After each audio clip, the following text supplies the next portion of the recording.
1 2 1 2. Peace, peace, and more peace. We back, we black. Campaigning Monday, December 23rd. You see the title. Why ain't Fat Joe apologized? Or did he? Or Disney? No, did he? Or has he? Or has he? I don't know. Last I checked, I ain't heard no apology, but that's what we talking about today. Let me make sure everything is right. Yeah, everything is right. Can y'all hear me? Can y'all hear me? Let me know. Big Dave Lartigue, first up. Compton and Watts, Hub and the Dub. Checking in. Salute. Big Dave Lartigue. Let me get this little link up right away. Let me know if you can hear me, though. You can hear me? Loud and clear. K2. K2, salute. Okay, cool. All right. Well, yeah, let's go. Let's get into it. Peace and blessings. I want to hear from y'all right away. First of all, I don't want to be wrong in the question. Have y'all heard Fat Joe apologize yet? Has Fat Joe apologized yet for what he said about the FBA or the broke ass FBA and N words and all that? Has he apologized for that to y'all's knowledge? Big Ahmad, salute, Big Ahmad. Let me know, and if y'all don't mind, hit the thumbs up for me. Let me know so we can get the little algorithms, the Al Gores. We could get the vice president of Bill Clinton cracking, and share this. Get some people over here, and let's have a real raw, uncut conversation. Montega says, "I have not heard Fat Joe apologize. Fat Jose apologize. I haven't either because I want to make sure he hasn't apologized yet before I go on this subject. You understand what I'm saying? I want to make sure I'm not incorrect." Safi Ali, salute. Fredro Miller, salute. Fred Braxton, salute. Signing Bullets, salute. Has Fat Joe apologized to y'all's knowledge? To y'all's knowledge, has Fat Jose or Fat Joseph apologized for saying what he said about foundational Black Americans being racist and extreme and broke ninjas? JB says, I don't want to hear it. Keep that same energy, Joe. We did it, Joe. Kamala Harris. You were just with Kamala Harris, so that'll be a hell of a meme. That's going to be next. I should have put that up. We did it, Joe. We did it. Because he was supporting her, right? Wasn't he just supporting Kamala Harris? That's the new meme. If he didn't apologize, boy, we finna go at it. 1010 Farm, salute. Signing Bullets, I don't need an apology. This is not what you need. This is not about you. Signing Bullets, respectfully. You are not us, but I hear you.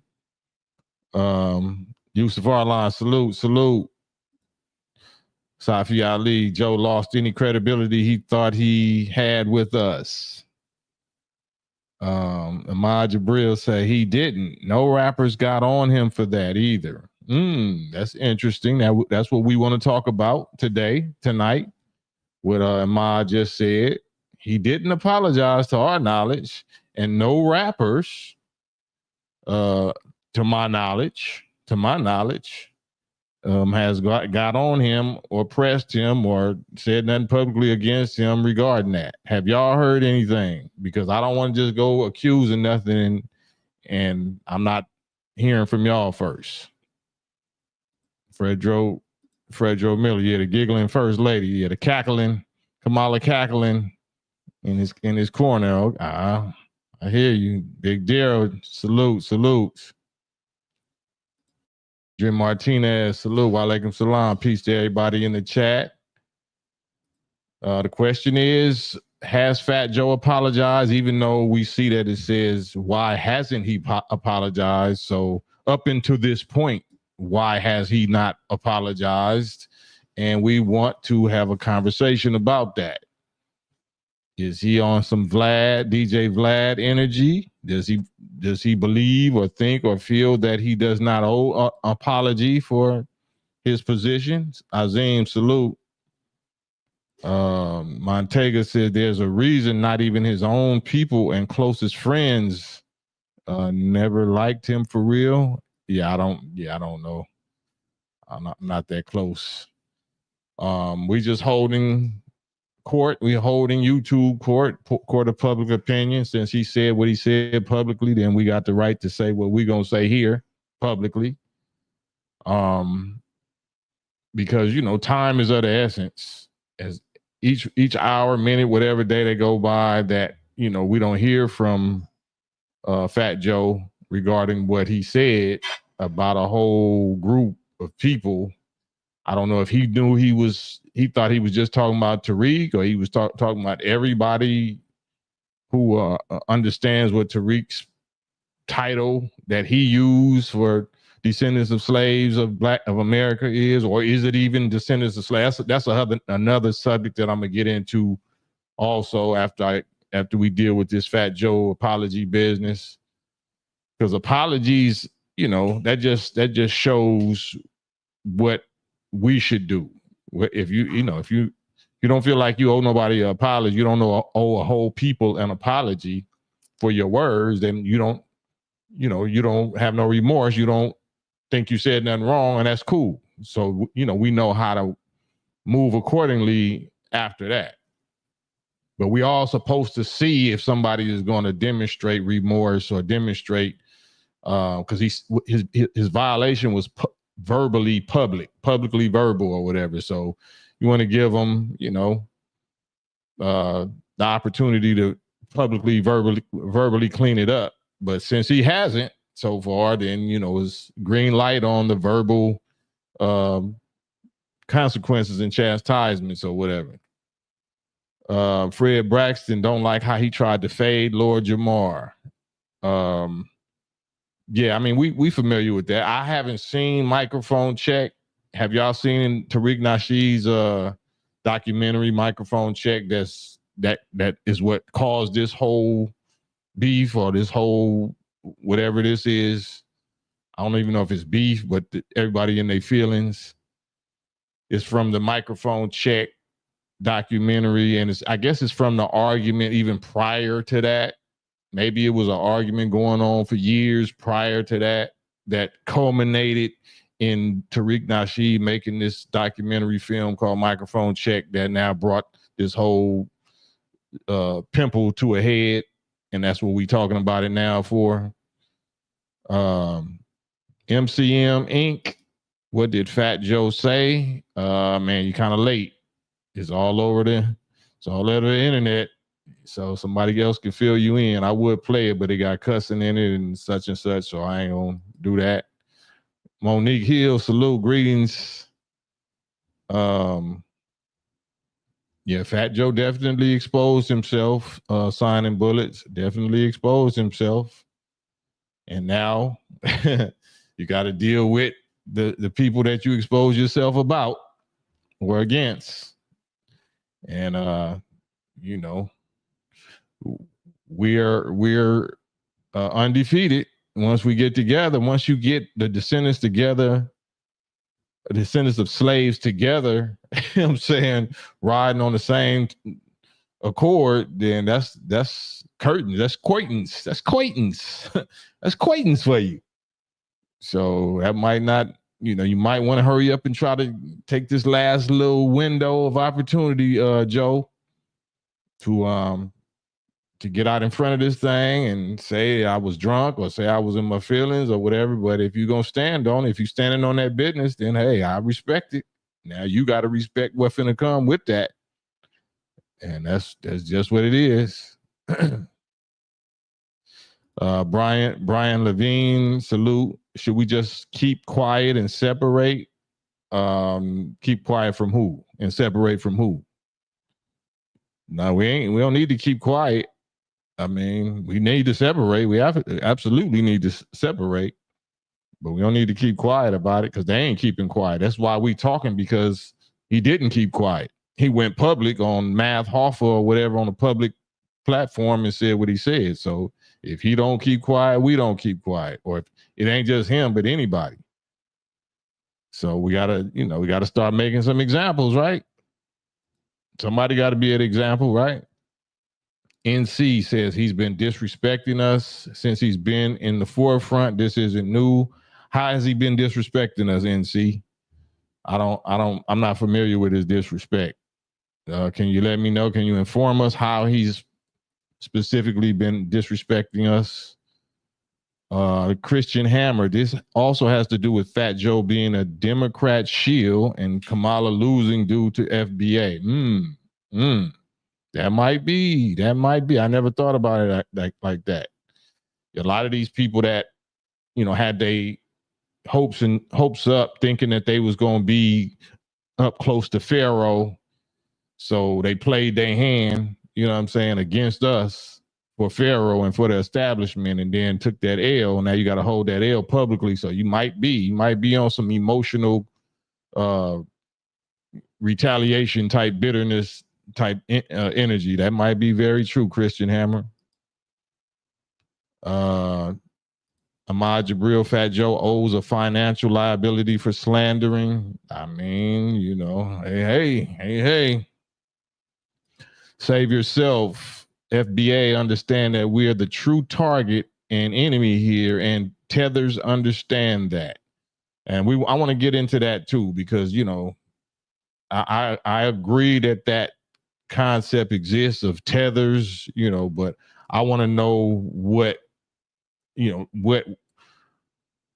you think that they're tethering against us for reparations, for benefits from the slave master government? You know what I'm saying? I want to get into that, whatever this tether thing is. Does that mean that they're coming over here to try to get benefits that are owed to us? But they're trying to get benefits from the slave master people. So is FBA to you a biblical thing, a theological, spiritual identity, or is it political? Because if it's political, it's trash. If it's political, it's not going to be doing nothing, because I can actually, let me pull this up real fast, and we can get into that. The difference between FBA and this right here. Why there even is a FBA and this, right? This is the original of this is the originator of all of this. This is 1965, an excerpt from the Honorable Elijah Muhammad way back in 1965, where he put the program, into the public domain and before the government and all of that. And it's what the Muslims want. The black Muslim descendants of slaves. If you see number 4, it says we want our people, not all people, our people, the black descendants of slaves in America whose parents or grandparents were descendants from slaves. DFS. That's where DOS came from. That's what ADOS came from. That's where FBA came from.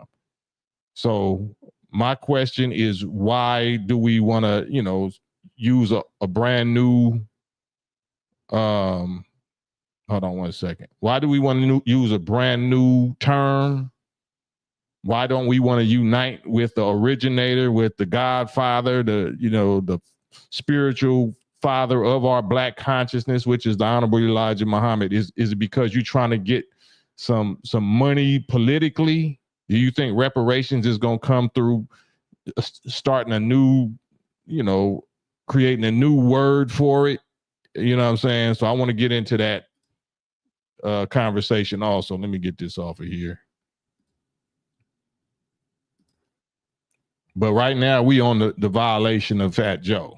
We're on the violation of Fat Joe. Then we're going to get into whatever Tariq Nasheed or whoever else's motivation is for calling this FBA, and then, upsetting our black and indigenous family from the Caribbean or from Haiti or from wherever, you know what I'm saying? Did it have to go down that way? But right now we on Mr. Fat Joe's case. Eros de Humo, Tariq is a race baiter. Fat Joe knows this. I want to, like I said, I definitely want to hear from y'all. I appreciate the comments. I want to hear from y'all live. You don't have to show your face, but I do want to hear from you at least verbally instead of just comments. I want you to express yourself, whether you for or against. Of course, I'm 100% against Fat Joe's comments. So that's what we're dealing with right now. That's the first and foremost biggest violation at hand. And then I'll, like I said, go into what Tariq and them violations could be and what his motivation could be and, and all that. But I want to see, has Fat Joe apologized for what he knows and what we all know is all the way out of line, out of pocket language at 50 something years old. It ain't Fat Joe 50 something? I'm 55, right? So I'm pretty sure he in my same age group. So should we be talking that reckless at 55 about a whole group of people that are not you, or not us? Steve. Yeah, how you doing? I'm good. Can you hear me? Yeah, I hear you, man. Yeah, I was thinking about Fat Joe, man. He was just telling the truth. FBA is the new Black Lives Matter woke communist agenda that the white man Steve Bannon put in place. So you're just following the white man's order. So go ahead and keep on doing what you're doing, and you always be a slave. Congratulations. Who is chief? I mean, not chief. Who is what you said? Bannon's. What's his name? Yeah, Steve Bannon put that in place, the FBA. So go Who ahead is and that? look it up. Steve Bannon, he was Trump's middleman. He's in charge of controlling these ops. So you have Black Lives Matter. You'll have another FBA will be gone soon. You have something else. It's just another case of a white man controlling the black man. That's all. You won't see it. So keep on being racist, and you know what? You're just dividing your own race. Congratulations. Who would you suggest that we get behind? Well, I Is was there any political figure that you stand behind, that you support, that you think black people should get behind? Well, I don't right now. Well, if it's a black Republican, yeah, I don't think you should be a. Why I not can't remember Trump? his name. I can't remember Trump. Okay, he's not trustworthy, but just like Charleston White said, hey, the white man, they're our biggest allies. It's like, come on, man. You got a lot of pawns in the black community, and they're just trying to deceive you, man. If you want to be divided, if you want to look ignorant, and like some girl said, if you're not black, we don't want to hear from you. That's about the dumbest thing I've ever heard. You know what I mean? You need other people to comment on situations. Hey, do you need an outside opinion sometimes? Yeah, absolutely. That's why I'm All leaving right, you. I appreciate the there you content. go.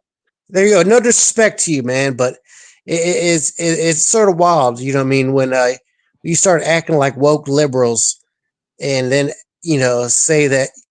Just switch it around. What if a white person said that same thing to you guys? What would that be? Well, we would have to have Oh, enslaved oh, y'all for 400 hold on, years. hold on. So No, no, no, no, no. If a white person said that to you, what would that be? Would that be listen to what I racist? just said. We You would won't have answer to the have questions. enslaved you for 400 Nah, years, sir. I didn't say that. I didn't say that. Well, that's why I it's said offensive. if a white Listen. person said I'm gonna that have to to you, mute you, what the Chief. lady said, would that? I'm gonna have to mute you. I'm not blocking you because I still want to hear from you, but I don't want you to overtalk me. If you ask me a question, then I'm gonna answer it. The answer is because we don't have a history of enslaving your people and destroying them for the last 470 years. That's the difference. You know what I'm saying? We don't have anything that we can call our own. We don't have our own separate state, territory, none of that. So if we had all of that and we was depriving you of that, then yeah, we would be all the way in the wrong. You catch that, I'm Chief? You there? I'm not. Maybe you can't say that. There's black states, Georgia. I mean, Atlanta. St. Louis, No, I'm Kansas talking City, about Missouri. black states that we own, like the state of Israel. We're all Americans here. You know what I'm saying? But you didn't. You refused to answer a simple question. That's how you dodged. What's the question? The I white answer. You got if the to white slow man, down. You got to slow down and not all right, talk like a used car salesman. Just slow down and give me the question and I answer it. all right, cool. No disrespect. I'm not trying to be disrespectful. Um, if the white man reversed it and said the same thing you said to other people, how would that seem? Like the lady in the comment said, if you ain't black, we don't want to hear from you. Well, that's her. She's speaking for herself. I Okay, want to that's hear her. from you. But I want to hear from you. That's what I'm hearing from. But you keep talking. Let me answer the question, right? Go ahead. So you said if it was reversed. If it was reversed, that means we would have been enslaved y'all for 400 years. That's the definition of reversed. All right. So you're saying black people don't enslave black people? No, I'm saying we talking about if you said if white person said that, or if I said that to a white person or something like that. Let's keep it specifically in the context. Let's not go nowhere else to no other people. All right. Very very simple question. If a white man said, let's say there's a white FBA, there's a white FBA, White Foundational Americans Only. Right. If they said yeah, BA. if they said this is a white space only. If they said we don't want to hear from no white, we don't want to hear from Fat Joe about this, or we don't want to hear from black rappers about this. What if Eminem started going on black rappers and saying, hey, you ain't from this country, and all this other stuff? Would that be racist? I mean, would he be lying? It depends on if he's lying or not. You would say it's racist. About racist. I'm concerned about is the person lying or not. No, that's 100% can be called wrong. Racist. Like, what is the definition of racist? What Chief? What is the definition of racist to you? Well, I looked it up. Because a lot of people. What is your definition? Like, when you hear the word, what does it mean to you? There's only one definition of racist. There's not 900 definitions. Okay, what's the definition? All right, it's being prejudiced or holding, a person down. I don't know, have it exactly in front of me, but it's basically being prejudiced. What it is. It's right. No, you said it right. Holding a person or a people down. So have black people ever held or been able to in America held white people in America down? So have they held them down? Let's see. Yeah, do we even have the power to hold white people down? Let's say Diddy did a bit. Did he hold a Bieber down? Was he controlling Bieber?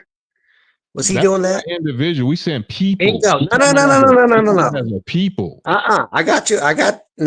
It doesn't matter a people. It could be a certain person. It could be there's black companies. So Diddy was racist against Bieber. He was controlling him. Was it definitely because of race? Or was it because of his little backside?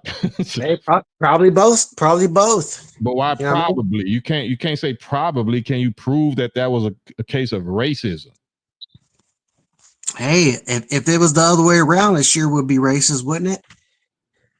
I'm trying to find out the logic here, Chief. Like, you know what I'm saying? I'm a reasonable guy. You see, I'm not in my feelings, and I won't even block you. I actually want you to stay on the line the whole time. And my bro Neil, what's your thoughts, Neil?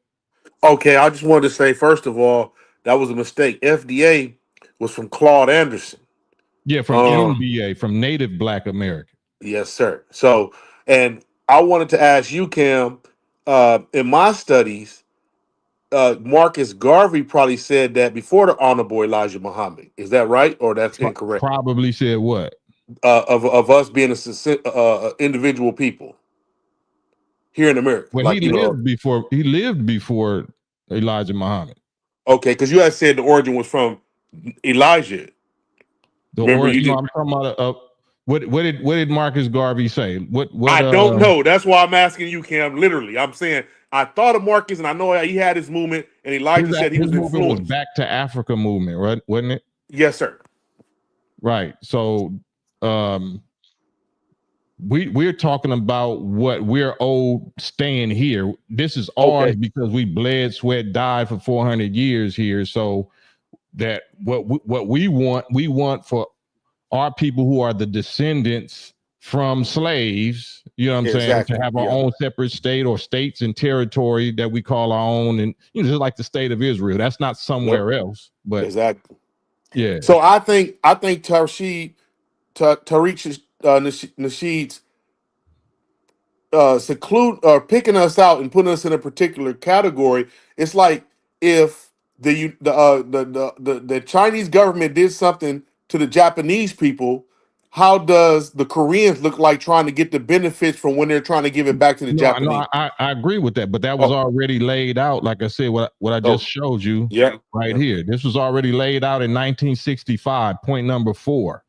We want our people in America whose parents or grandparents were descendants from slaves to be allowed to establish a separate state or territory of our own, either on this continent in North America or elsewhere. And it's a fact. You're right. So it's already been laid out. So we don't need to reinvent the wheel or reinvent the initials or whatever. You know what I'm saying? You're right. No, you're right. And so I think Tariq, under that concept, is just he I'm pretty sure he's conscious of it. But even if it's not, like you say, it's already there. So it's in our culture that we know. Particularly, we need to have a separate situation if we are to get refunded retributions or reparations, whatever. You can't give it to the to the Nigerian, the Ghanaian first generation over here. That's already understood. So are you familiar with this right here? Can you see the screen? Let me see. I see a little bit of what. I see it. So this is, we don't even expect the slave masters to give us reparations. This is something that we have to put out there as a matter of history, that it's on record that they refused and they tried to destroy that, right? Yeah, remember that. Yep. This is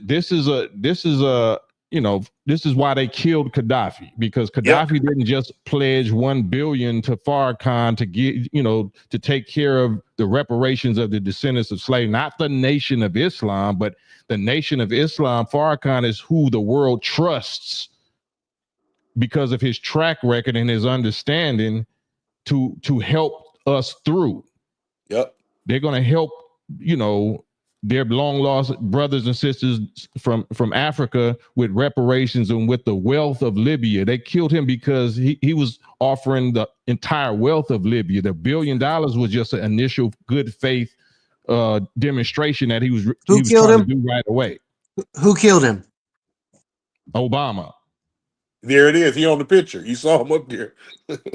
Obama, Hillary Clinton, and Joe Biden. That's who killed him. No, but wasn't that a Muslim Brotherhood? No. We talking about who set them up, who put them up to do it. That's just like saying who killed Malcolm X, who killed Martin Luther King. Yeah, a black man did it, but there who you go. was behind it?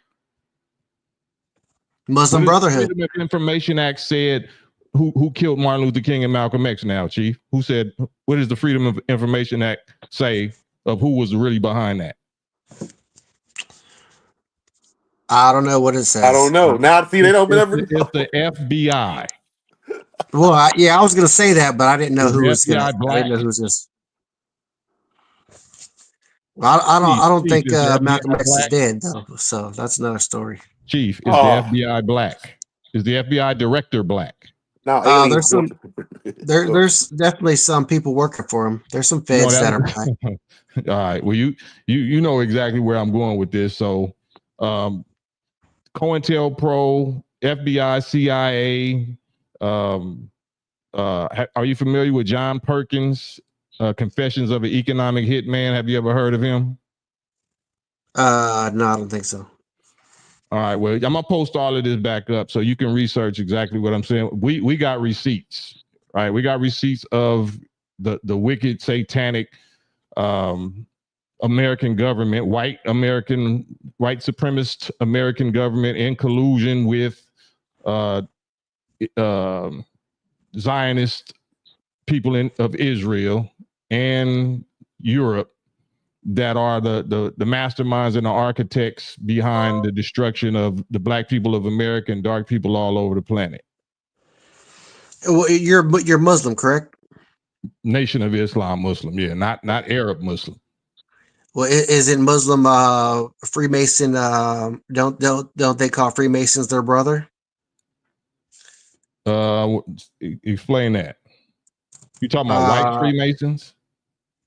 Aren't they Freemasons? Don't they call Freemasons their brothers? Freemasonry is an That's a great question. Freemasonry is an organization, a secret fraternal brotherhood that was established for white people to practice Islam in secret, and to also teach a science of deception, tricks, and lies to the general public while they study the real theology in private. So it's Freemasonry, and then I think the early 1800s they graduated to a higher order called Shriners. What's his name, Cam? The mystic shrine, the shrine, like the Shrine Auditorium, a Shriners Hospital, Shrine Parade. Yep. Cam, what's his name though? What's the guy's name? He's on the statue right there on Wilshire where the Mason Scottish Rites. He supposedly started, and he supposedly had started the KKK. Well, I'm not going into all the speculation. I'm talking about facts. Yes. So the facts are, if you go to Figueroa, downtown Los Angeles Shrine Auditorium, you'll see that little statue of the Mason dude, the Freemason holding the child or whatever. But that's a organization that was set up by the original man for the white race to try to clean themselves up in private. What's Muhammad's last name? Abdul Ibn Abdullah.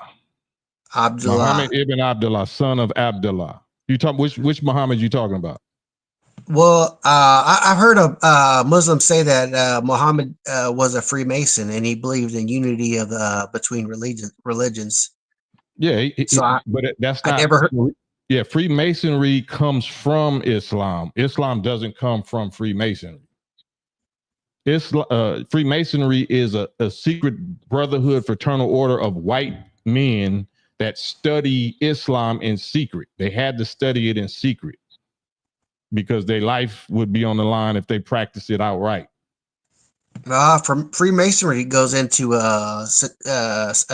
satanic Baphomet worship. So it's a unity. Who do you believe is Satan? Do you know the science, the genetic and scientific definition of devil? Do you know what devil is? I believe what the Bible says Satan is who he is. Oh, you're Christian. Well, devil is not a derogatory term, and it's not a religious term. Devil is a scientific term that means any live germ grafted from original is devil. Devil just means a fully diluted or grafted live germ. It could be an animal, it could be a plant, it can be a human. Well, the Quran says to ask the Christian if you get mixed up about what the Bible says. So my Bible says that Satan was a fallen angel from heaven who wanted to be in the place of God. So the Bible never says that. Well, 100% it does. If you Cam, go it never said that, Kim. Hold on, Neil. Show us or tell us right now whatever verses say that about in the Bible about that's who God was. I mean, the devil is. All right. It said that God. I'm looking it up right now. Which it is. Cast him down. Hey Cam, while he does that, I just want to say the word God itself, its root is in German pagan origins. It's not a word that was highly respected by the Creator. If we're going by the Abrahamic faith, Elohim, Yahweh, Allah, those names, God is nowhere in those languages, and that's just a European way of saying good. So, and it had a lot of paganistic ways in ancient Germany in ancient Europe. So the word God is like, I mean, I don't know how we accept that and use that. It's even above the words in Arabic and Hebrew. No, Well, God is a title. we Allah we means God. we God is restricted a title. to the English language, so I'm not gonna wrangle over that, Okay, Neil. okay, Let's all right. just let Chief, you know what I'm saying. Isaiah 14:12. Lucifer has fallen from heaven. How you have fallen, how you are fallen, from heaven, O Lucifer, son of the morning star, how you are cut down to the ground, you are weakened all nations. Isaiah 14:13, it So goes on and on. so does that say that what you said? Does that mean what you said? Well, Isaiah 14:13 says, you said in your heart, I will ascend to the heavens. I will rise my throne above the stars of God. I will sit and enthroned on the mount of the assemblies on the utmost highs of the Mount of Zephyr. And it goes on to, he's like I just said, he wanted to be God. You can look it up. It talks about, No, I was raised in the Bible, so I know everything that's in the Bible. So, are you saying that the devil is a human because he's talking about no getting cast to the earth and he's on the mountains spirit. and all of that, right? He's a fallen angel. So, falling from where? The Fallen sky. from heaven. He was Where is heaven? he was the orchestra of God. He was an orchestra leader. Is heaven in the sky? Heaven is a third dimension. It's a spirit realm. Where does it say that in the Bible? That heaven is a spirit realm. Yes. It talks about the third heaven. No, I said, where does it say heaven is a spirit realm or any dimension or whatever? Where does the Bible ever suggest is heaven is anything else but on earth? I've never seen heaven was on earth.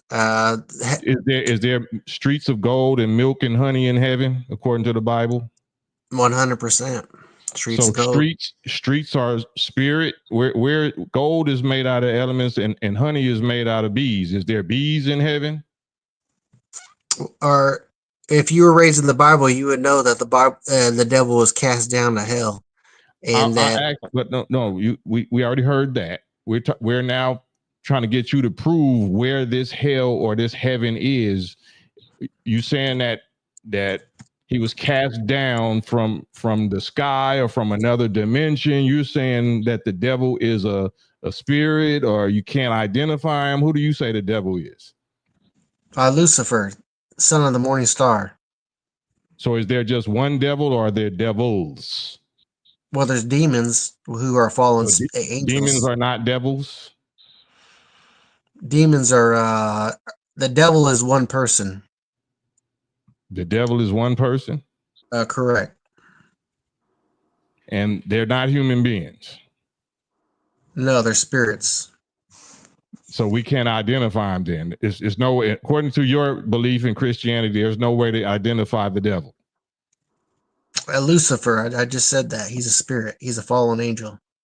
He's a fallen angel? Correct. So why is he called the man of sin?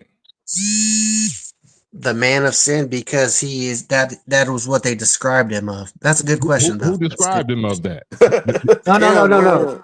The man of sin is the Antichrist. The man of sin is the Antichrist? In Revelations, yeah. So is the Antichrist the dragon? Correct. That's what they call him. Correct. Well, the Bible says the dragon is the devil, that serpent of old, that the devil who deceived the whole world. It's the same character. There you go. Well, his spirit, it says that the Satan entered into the Antichrist when he is killed. But we're talking about the dragon. The dragon is Satan, right? The dragon is the devil and Satan, right? Well, here's the thing about reading the Bible. You have to stay in context of it and to see what it says. You can't just go all over and says it.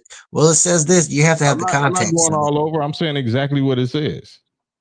Right. Yeah, there's two different places. Well, there's two different places. It's called devil that. So it's sort of like confusing. It's in the Old Testament, and there's one in the New God Testament. is not the author of confusion. So if it's confusing, who's confusing it? if you bring up the scripture of what you're talking about, then I'll keep it in context and see exactly what it says. So you're sort of all over the place right now. So I'm not nowhere near all over the. You're the one that's all yeah. over the place. What scripture are you talking about? That's saying what? Which part of the devil is the dragon? The dragon that was what, cast to earth in Revelations, or are you saying that he was he was cast down from heaven to earth, right? So my question to you, my question was hold on, and his tail took a third of the angels with them. So is he a reptile? It's a definition of it's allegory of what he is. Okay, it's an allegory of what? It's of what he is, as he's a deceiver and a deceptor. So he don't have a tail. I don't know. That could be a. Why you don't know? Because I don't know what the word is exactly. I don't know. Then how do you say that I don't know, or if I'm reading it wrong, if you don't even know? Because you tell me what it is? Then go ahead. It's the white race.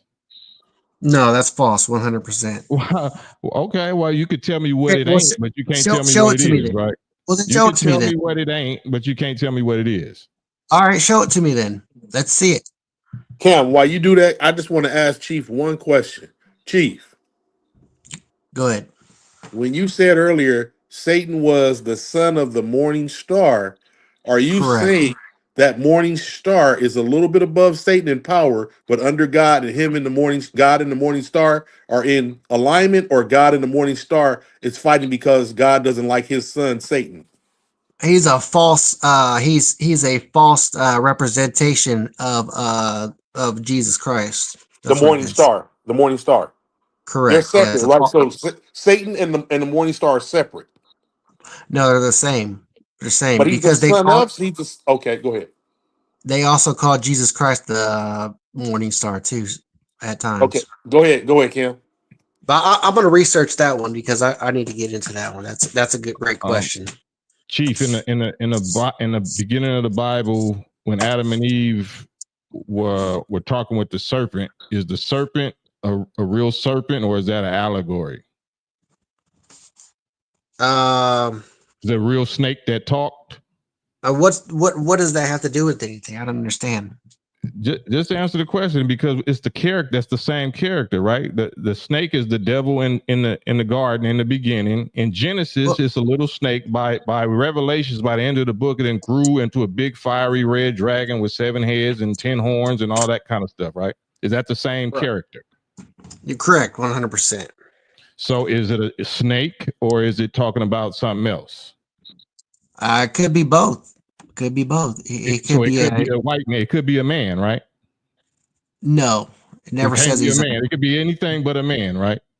It doesn't. The only the word body of the Antichrist. That's the only place it says that. I couldn't hear you. Your sound went out. But 100%. The context of it is he's a spirit with power. No, it never says he's a spirit. The Bible never says it's a spirit.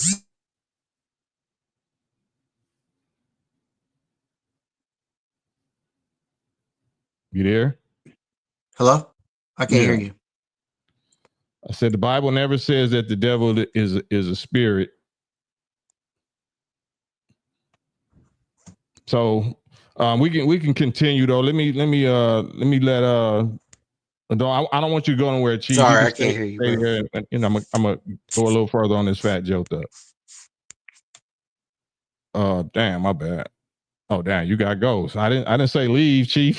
This is about to get good. Kemet, Madon. Oh, salute, Cam. What's happening?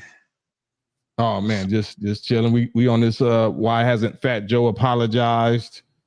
What's your thoughts about that? About why you think Fat Joe hasn't apologized? Well, I think maybe he don't know how. Maybe he don't, or maybe he don't care. It's hard to kind of say, what I'm saying, at the moment. But if I would just give my personal opinion, I would say I think maybe he's embarrassed and maybe he don't want to, they say time heal all wounds, so maybe he want to give it time, maybe let it play out a little bit, or come out at the beginning of the new year with a new year resolution and apologize and say, hey, I was misinformed. I didn't truly understand the in-depthness of FBA. I only understood it from a viewpoint I seen on the internet somewhere or something. So maybe he may give a better conclusion. I hope so. So you think it's pride? Pride goeth before destruction?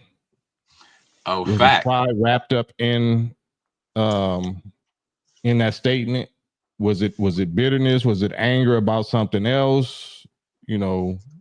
What why would he even make that statement? If he's successful and he's rich and he's tied in with all the stuff that he tied in with, why would Tariq or Lord Jamar upset him that much that he would say that like publicly like that and not apologize so far?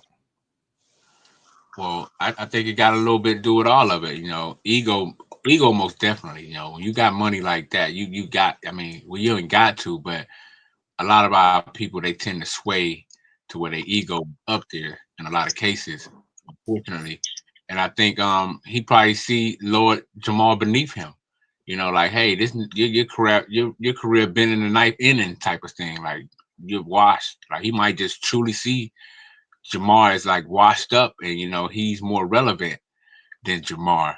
And then at the same time, we have to look at it. I have to look at it and say, the reason he apologizes, he don't care, and he probably hurt. He might feel like we trying to rewrite history and wipe them out of hip hop, or we got a sector of people trying to wipe them out of hip hop and America, basically, because if he gonna call them racist and say they radical and things like, it's a threat to him and his kind, and at the same time, it's persuasive propaganda, in my opinion. Right. Ahmad Jabril, salute, says 600 people in here. Make sure to hit the like button if y'all please, because I want y'all to be a part of this conversation, and I want the little algorithms to pick it up so we can get people on live that that want to give their opinion or their knowledge, their perspective. There's no right or wrong answers. We all got our opinions. I see some people that's saying that Fat Joe is absolutely right, and I see some people that's saying that it's the opposite. I want y'all to get on here, and you don't have to show your face, but get on here and say your piece, just like Chief did. Chief, you're still here, so anything you want to say also on that subject, you're welcome. But the topic is Fat Joe apologizing, and if nobody hops up on here within the next few seconds, then we can get back into what we was talking about, Chief. Why would he have? I want to hear from y'all. Okay, so Cam, they said that on another show I was watching about Fat Joe, that he had made a statement amongst his people when he was comfortable amongst a lot of Puerto Ricans and stuff, that the Morenos have had their time. Now it's our time to shine. So I don't know if he racist or biased. Who said that? Fat Joe. Oh, okay. In a room of his confidants, like Terror Squad, the Puerto Ricans, and all, they were sitting around. He's like, "Man, we popping. The Morenos had their time. It's our time to shine." Okay, well, yeah, I don't know. I don't want to spread no hearsay, so let's not Right. spread no rumors and nothing like that. Let's only deal with facts. So, salute y'all. You know what I'm saying, y'all. Let me try to get y'all lined up right. Who came first? Big William Owens. What's your thoughts, bro? Assalamu alaikum, sir. Wa alaikum salam, sir. First, just want to say peace to the beloved family watching your show. Excellent conversation. On the topic, I think Fat Joe may have strategically placed himself in a situation where what his objective is, he cannot apologize. So I think a lot of times we look at, and again, I'm using, when I say we, I'm being rhetorical because I don't like projecting on our brothers and sisters, anyone out there. But right. Sometimes we, as universal family, we kind of give people the benefit of the doubt that some things are not bigger than what they seem. I think that the statements, the timing of the statements, how it was done, what was said, and how it was received was a poorly executed strategy. Therefore, an apology is what is warranted, but will it happen? I slightly doubt it, because it goes against the plan, because it exposes more by showing any fault. Sometimes, some people have to stay wrong to seem right. No, why is it warranted though? Why is it warranted? Why is it warranted? Pardon me. Who was that saying that? Dwayne? Chief. Nah. I can't hear you. Chief. Chief. Okay. You Why said is it Chief warranted? said, why is it warranted? What do you mean, sir? You said it was warranted. He should apologize. I said, although it seems warranted. Well, I disagree with you 100%. I disagree with what you said. I said. So your disagreement does not invalidate my statement. I'm a master at the game of tricknology, so I enjoy this. So continue, sir. Oh, let's play then. Game on. Here we No, go. I don't play. I don't play. I'm a master of it. I don't play it. Now you don't play. I get it. I wouldn't either. I wouldn't either. Okay, hang on. Let's let some other people chime in. So don't go nowhere, Chief. Big Bart. Big Bart. What's up? What's happening? What's happening? OG Cam, what's Oh man, I got it, bro. What's your thoughts on this, bro? You know how. I'm from Southern Cali too, so it's all about the politics, racial politics. You already know what that is, and people trying to get on, and they're trying to take the claim for fame. I need to turn this TV down. I'm echoing. Yeah. They're just trying to jump on. You know what I'm saying? A bandwagon. They're trying to steal all our credit from our ancestors and all that. And for the record, I was like commenting on your thing, like one of those dudes is a troll. He just trying to distract us from, you know what I'm saying, what we need to be talking about. Wasting our time. But I think Fat Joe is hella disrespectful, and anybody thinking like that is disrespectful, and they need to be canceled out. You know what I mean? But we got to start with our own. I agree. So, because it was our own, quote unquote, our own that gave him the platform or made him comfortable to even say that. Nobody would be comfortable talking about us like that if they didn't see us talking about ourselves like that. Yeah, exactly. So we got to clean up our own yard. We got to take our own trash out first, right? Yeah. Yeah. Hold on one second. Lady Lavish, let me get some of that God woman energy on here. Lady Lavish, what's your thoughts? I'm gonna bring the God energy. Hey Kings, how y'all doing? Oh man, we blessed. What you think about this? I am so happy to see some real men up there holding your own. Stop letting them deflect. We're not talking about religion. We're not talking about all that other stuff. What we're talking about is one man who attacked our other Black men, and that's what we're not gonna go for. We're not going into 2025 with that same type of energy.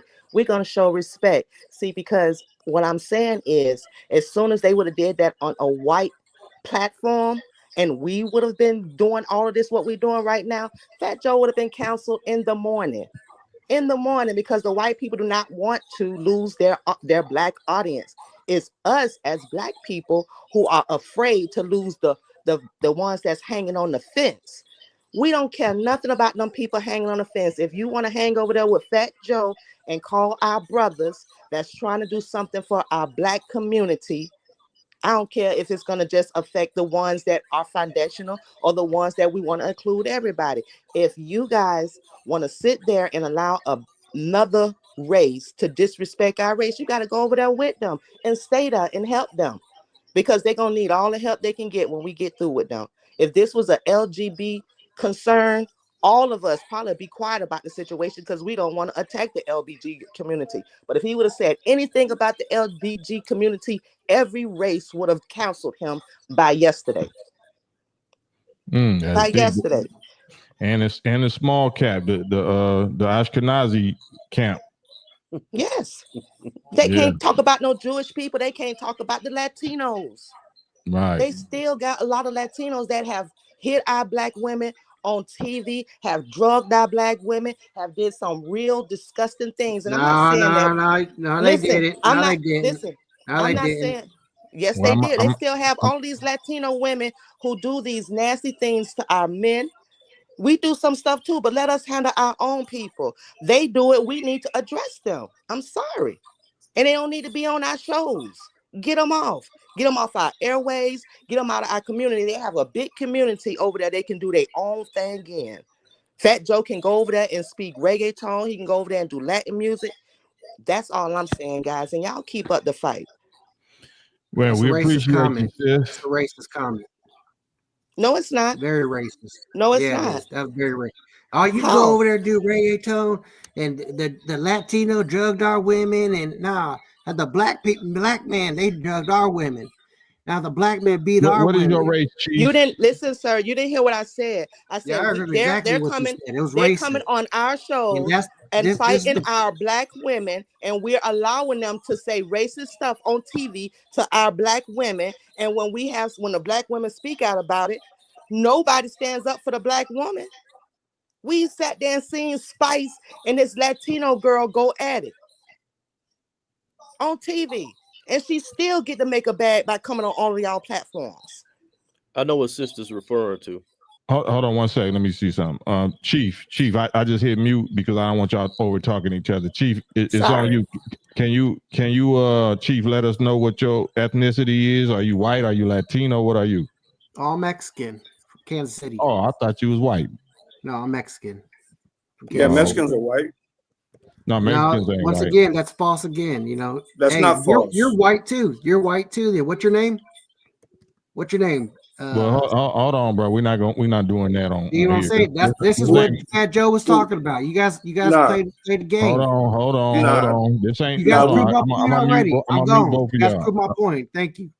I'm gonna mute both of y'all. So this ain't Maury Povich. This brother Cam. I'm not booting nobody off, but if I hear, headache, this ain't Clubhouse or none of that. So we're gonna go one at a time. You know what I'm saying? Respectful. Dude got on. So Big Bart, you got the floor, yeah. Big Bart. Okay. See, that's that BS that we're talking about right there. See, we've been playing for all these years thinking that, the Latino and Hispanic community was with us. You know what I'm saying? This black and brown thing. Well, let me stop you though. Let me stop you. Yeah. So just the fact that we men and we got the heart to show our faces, we don't know who he was. We don't know if he was white, COINTELPRO, snitch, rat fed. I don't know what he is. So we can't emotionally feed into what he said he is. Well, I'm just trying to correct I'm trying to give you some facts. Like when you go, their racial classification is white. Yes. You ask any of them and they will tell you. Brother, you go and fill out. It's me you talking to. So I'm just saying that's a fact though. They'll tell you. What's the fact? That the Mexicans are white. Mexicans are not white. So you from where I'm from, right? Where you from, bro? I'm from Dago. City? I'm from Dago, and I live in LA. So what genetically are Mexicans? What makes a Mexican genetically?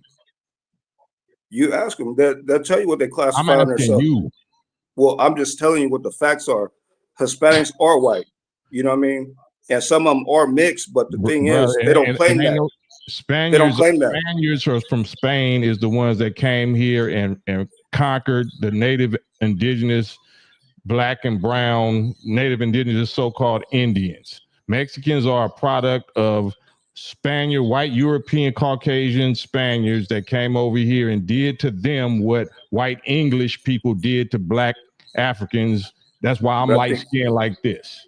I think they are not, bruh. I think you mix. Okay, go ahead. Sorry, my bad. They are not white. The original Spaniards are white. Mexicans are not white. Just like so-called Negroes or niggers ain't white, but we got white blood in us. That's why we light skinned, because we've been getting raped by the slave master for 400 years. They've been getting done the same way by the Spaniards. Cam, we ain't all been. We're not all been raped. Our ancestors ain't all been raped like that, bro. That's the definition of Mexican. Nah, but see, I'm gonna tell you this. You can ask any of your friends personally, what do they classify when we got to fill out our paperwork? What do they classify themselves as? They classify us as niggas. No, We're not I talking said about what nobody's Mexicans. classified as. We talking about what they are genetically. I'm talking about Mexicans. They tell you they're white. I don't care what they tell you. That don't matter. I'm not talking about what somebody tell you they are. I'm talking about what the definition of a Mexican is. Hey, Cam, you got that right. So in the word Latin, which would be a Romanized word from the word milk or leche, those were the whites, the Spaniards that mixed with the people indigenous to this side. I mean, I know what I'm talking about, but I'm like I said, I don't have no paperwork and no receipts or whatever. So I respect my bro, but I know you're wrong. But I'm listening to what you really saying. You saying what they mentally destroyed and Aryanized and conquered. So they got white mentality, just like niggas got white mentalities. Yeah, you've been misled. I'm gonna be honest with you, because you can put in your comments. You can ask for anybody in the audience to tell you if they Mexican, what they classify themselves as.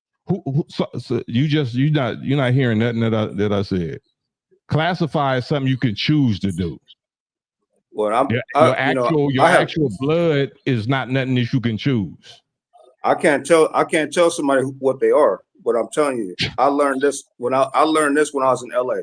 I'm telling you, I learned this. All right. Well, you know better than us, bro. You know better than all of us. Hey, Cam, I think it's a situation on this situation is Cam is right, and the brother, what you understand, brother, listen to this and see if this makes sense. So it's like zombies. Cam is giving you the biological who they are. Politically, they running white though. They running that way, but that comes through the confusion.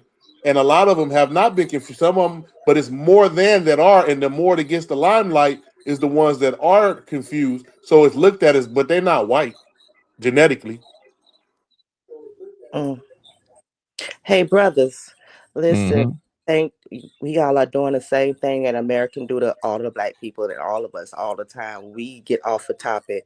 Let's stick on Fat Joe and what Fat Joe and the people of today in 2024 are doing that are making us get in a frenzy. You know, what are they doing that we would like for them to stop doing?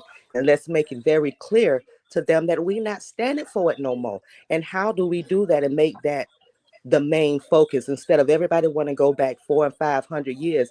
Truth be told, we do not know what happened. It's just everybody want to say what everybody wrote in these books and what they've studied. I am so proud of them for doing all the study and keeping up all of the history. But I'm sorry, all of that is not helping us today. I want to know how do we get people from disrespecting us loudly and us sitting back just arguing with each other about it? Because truth be told, you could bring Mexicans and Latinos on here and let's have a real conversation about it. How can we say stop abusing us like that? And if you can't, we want you to stay from around us. Well, you would have to start at your own house, because the reason why they feel comfortable about doing that is because they see us doing that to each other. They learned the word. Started in our own house. Bro, sis, I'm gonna have to mute you. So that's what we're not gonna do. So they got that from us. You know, originally it came from the slave master. They called us, nigras, right? So we already didn't know who we was. So we thought we was niggers and negroes and niggers. So we start calling each other that. You know what I'm saying? And so if we calling each other that, if we destroying each other, then we're teaching any and everybody else how to treat us. They treat us how we treat each other. You can't get mad at them saying nigga when they learned that from listening to us and our rap songs say that about each other. So we can't put it on them. We got to clean up our own goddamn house and bed and room and yard before we get mad at anybody. but Common sense. we still gonna hold Fat Joe or whoever accountable. Like this is us waking Yes, up, cleaning up the house right now. We can do two things at the same time, but don't just point it at them. They got it from us. Go ahead. I always seen that as the double standard, Cam. How we use that word, that N word, we don't want nobody else to use it. We got it from the slave master, and we feel we doing something respectful by using it in a mass way. Right. We That's talking about it's defined, it's different now. It's a term of endearment and all that bullshit. That's real. But then we hear somebody else use it, and now we want to fight and be in our feelings. That's pure insanity. To stand a solution, why they don't do that in the South? Do y'all see any South white or Latinos saying that type of stuff on Black platforms and being allowed to do so? I'm just asking that question. Saying what type of stuff? The N-word? The N-word going on our platforms in the South, people who run platforms in the South. Do you hear other people coming to our platforms saying that type of stuff and not getting checked or hit for saying so? Never seen it. I just seen it on Baddies. Oh wow. A lot of Black chicks, and they was all, they had other races in their nationality, you know what I'm saying? They had other races, but one white girl or Latino girl felt the need, because she grew up around and she was from the North, she grew up around a lot of us, that she felt like, because that's how she was, that's her lingo, that's how she talked.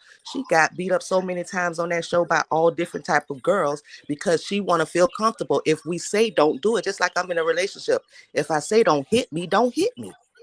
Why you can't respect that? Because we can't respect ourselves. Like if I they say see how don't, insane you put we it on, are, you put it on the other person. I'm answering your question, sis. Okay, go ahead. If they seeing how insane we are, how are you gonna hold them to sanity when they seeing that you insane? The same how way you gonna use nigga against each other? And ho, hey bitch, hey ho, nigga, all this, and then as soon as you say it, you want to fight. The same way we've been doing it. They That's can't insane. say it. That's pure. That insane. could be our insanity that we deal with in our community. It don't work like that. Reality don't work like that. Because they won't allow us to call them a spick. We will be canceled. They don't call themselves spicks though. You don't hear. See, I hear what Cam's saying on that. They do not run around talking about spick this, spick that to each other, and then saying, "Why you calling us a spick?"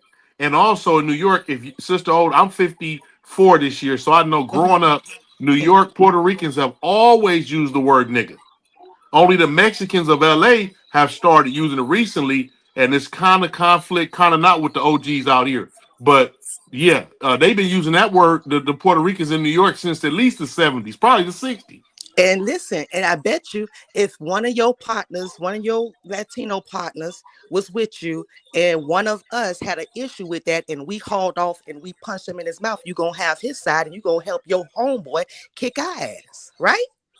I don't see because that. You give him permission to do that. That's New York, though. That's New York. That ain't. I'm from back. You know that is. Yeah. I'm from the South. You shouldn't have said it. And you get that's what happens when you say that. All of the men in that shop should have got up and whooped his ass. And then, because you know what? It's true. You have some people who do not say it and won't say it for nothing. But sis, that go back to what Cam got the Islamic point of view. You got the not you personally. You may have the Dr. King point of view. As a collective of Black people here in the country, we don't have one thing that we willing to stand and die for all at one. It's not. We not sacrificing because we have Martin Luther Kings. We're not sacrificing no more our children and our families, our women. We're not sacrificing that no more. Let me ask you this: y'all Black men got to come up with a better route, because y'all the ones that's leading the household. Come up with a better route. Okay, so telling you we don't like them disrespecting y'all. But if y'all say it's okay then. I guess. See, but you got to look at this too. When Farrakhan and Jesse Jackson was on the prominent for the Christian Black American and the Islamic Black American, they older men now. They in their 80s or 90s now. Now, who is now before them?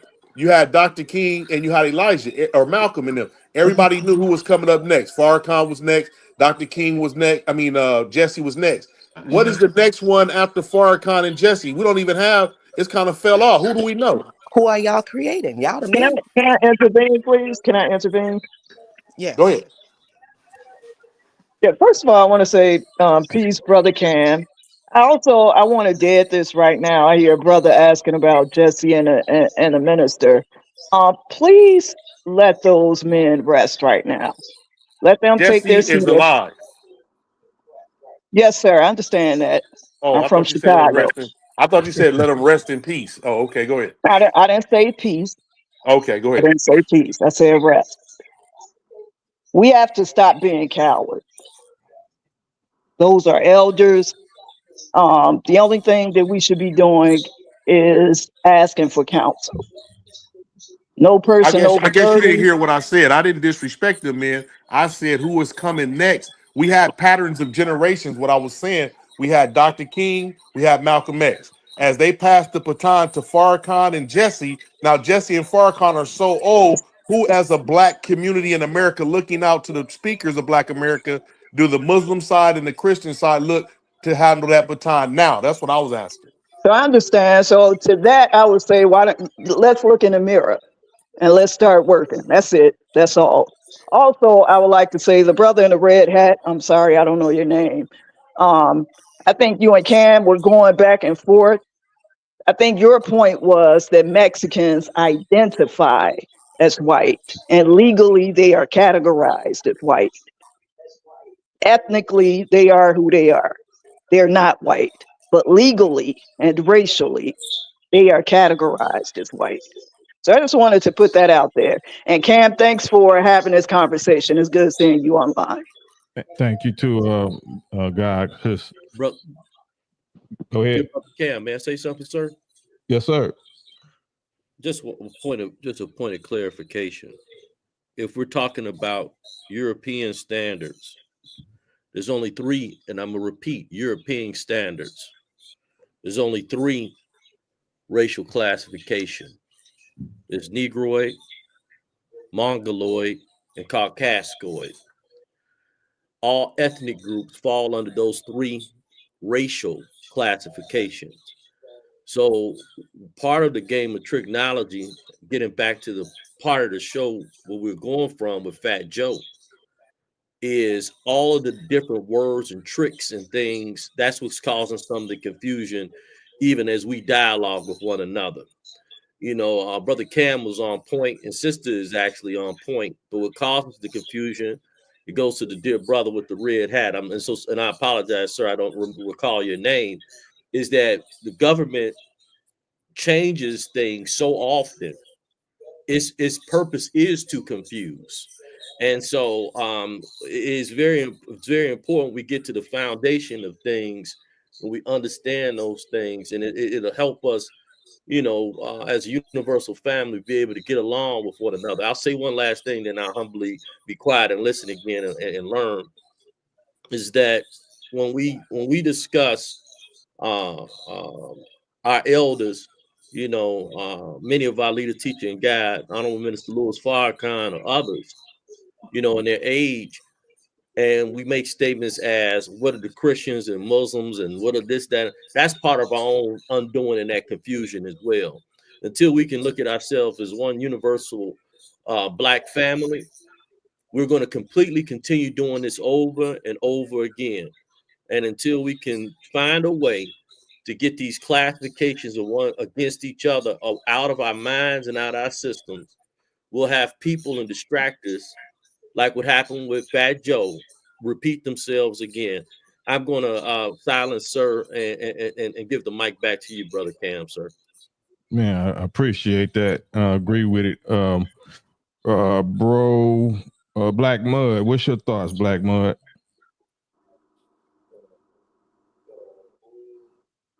Your mic. Can't hear him, Cam. There you go. There you go. Say something. Is that me or is that you? No, you good. I think that was me. I'm not sure if the conversation is still question based when you ask should Fast Joe apologize, because the conversation sort of went everywhere. And Yeah, I don't think the question was should he apologize. It was why hasn't he apologized? Why he hasn't apologized. I mean, so many of y'all said it so eloquently, man. But the bottom line of it, in my opinion, is I think that it just shows our impotence, our lack of unity. People historically have disrespected us like that, man. And I think we respond so emotionally to stuff that, you know, this is really not even a big deal, man. If we was more focused on what we need to be focused on, people like that wouldn't even touch our radar. But because we so stuck in conjecture mode and we so emotional in our response, the way we responding to the Fat Joe's comments is the same way we respond to a police shooting or something like that. That's the only time we seem to kick up dust, is when it's emotionally driven. Just like when a lot of us, when we conversate, we use the word I feel.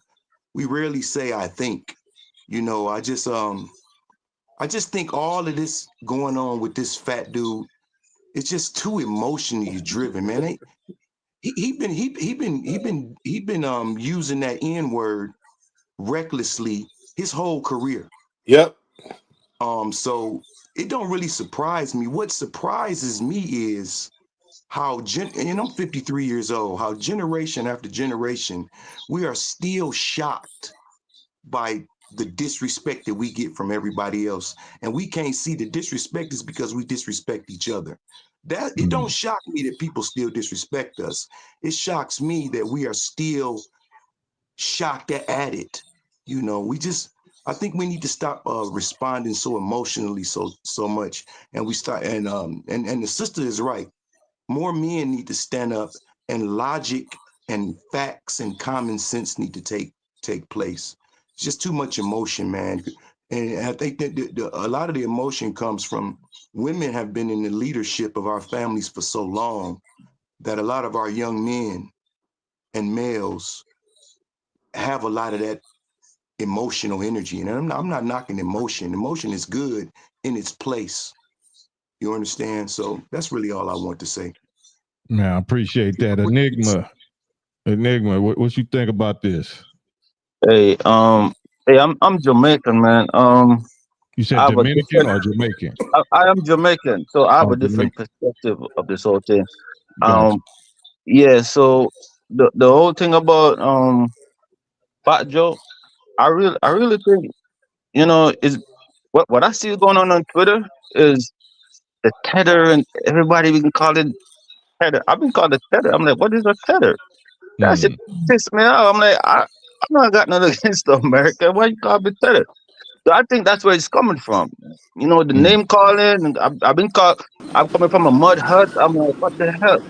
So this kind of new to most of us, and people lashing out. So I don't think he's gonna ever probably gonna what is it apologize for that. Cause I feel some type of way too. I'm a Jamaican, and some of the stuff I see about my country, I'm like, God damn. I didn't know I was that fucked up in Jamaica until I started speaking to Americans, and they were telling me I live in a mud hut and all this shit. I'm like, what the fuck, man? So I think that's where it's coming from. But on the whole FBA thing, though, I'll be honest. I'm kind of happy that it happening like this, because for too long I've been in America for like 20 years, and I'm happy that Americans are they're standing up for something, That's standing right. for something. That's right. Because I see where the vote, just giving out the vote to the Democrat Party and all that. Like, at least hold it for something. Right, So I hope something good to come of this, but not the expense of Caribbean people. Like, I didn't see myself as oppositions to American, and that's kind of sad. You know what I mean? So what do you think, Enigma, and y'all on the panel, what is Tariq's, as far as you understand, because I'm trying to get Tariq on here. I'm gonna also try to get Lord Jamar. I'm cool with Lord Jamar, but I don't really know Tariq. But I want to find out what Tariq's motivation is for getting at the subject like that, because as rappers, as hip hop, we all cocky. It's about beef. It's about being emotional and you know, and passionate. You know what I'm saying?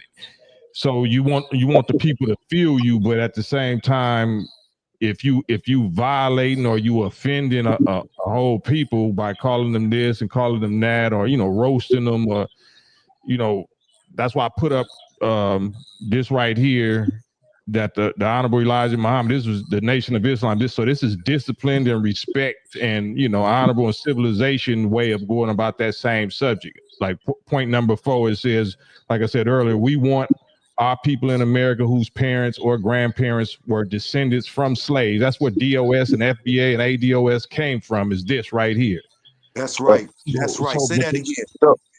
So the way that Elijah Muhammad and the Nation of Islam goes about presenting that argument, it don't shit on Caribbeans or Haitians or immigrants or Puerto Ricans or nothing like that. We actually are trying to still embrace and include, but we respectfully and wisely showing that we're the ones that reparations is due to. That's right. Hey man, let me just say this. I understand that, and I actually agree with the message, as I said. No, I think the reason why this didn't take hold earlier, because I heard of ADOS earlier. I heard of FBA. It didn't take off until Tariq Nasheed started talking about other groups. Because what happened when you start talking about other groups and you put them against the Americans, it consolidates the Americans. Let them feel like they have something to fight for. You understand? Even though they may have something to fight for, because for the longest, I actually thought, as a Jamaican, Jamaicans actually have a larger impact on the origin of hip hop. I didn't know it was, I didn't know it was so minimal of impact that we have. So that was said clear. I think that was started out with the show that he have, the documentary. So Mike check. Mike check. I'm not even going to fight over that, because that's most Jamaicans, we don't even care about that. Most of us come here just to to fight, get a living, and we don't really, we're not going to fight with Americans about the music. That doesn't make no sense to us. That's not a fight. That's why Busta Rhymes don't even going to respond to that, because it's not a fight no Jamaicans going to have with Americans about. We have a whole little thing. We have reggae music and dancehall, so we don't need to fight with Americans about that. But I always thought we have more impact on hip hop. But the fact that Americans are fighting, to make sure that they hold on to hip hop, I see where the passion coming from. But what it actually causes a lot of tension, because I see Marcus Garvey getting disrespect. I'm like, what the hell are you disrespect Marcus Garvey? That doesn't make no sense. I see even the people that help out in the civil rights movement getting disrespect.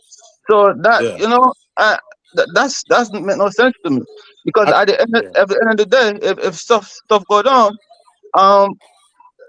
we live amongst the Americans most time here in America. If anything happened, we'll be fighting in the streets. I don't want to look at an American fight with them. That makes no sense to me. Right, that's my concern. Not to cut you off, I agree with you 1,000%, and that's my concern of even bringing this up. It's targeted at Fat Joe and his violation, but then it's targeted at Tariq's motivation, because we've been here presenting that argument and keeping the peace and being the peacemakers and actually inviting our people from the diaspora, from Jamaica and all of that, because Jamaica might not be a factor in hip hop, but Jamaica is a factor in the descendants of slaves, because that's the middle passage that we got broken in, that the ones that was all the way mentally broken, then we was taken to the shores of North America, but the wild ones that didn't get broke, they stayed in Jamaica. They stayed in the islands. You know what I'm saying? So the Maroons, So but if Tariq and people like that is not showing that type of respect, you know what I'm saying? How you going, like in Haiti and the fight, the revolution that they fought against the colonizers, like you can't diss them. You can't use a platform and hip hop artists and shit to rally around to be dissing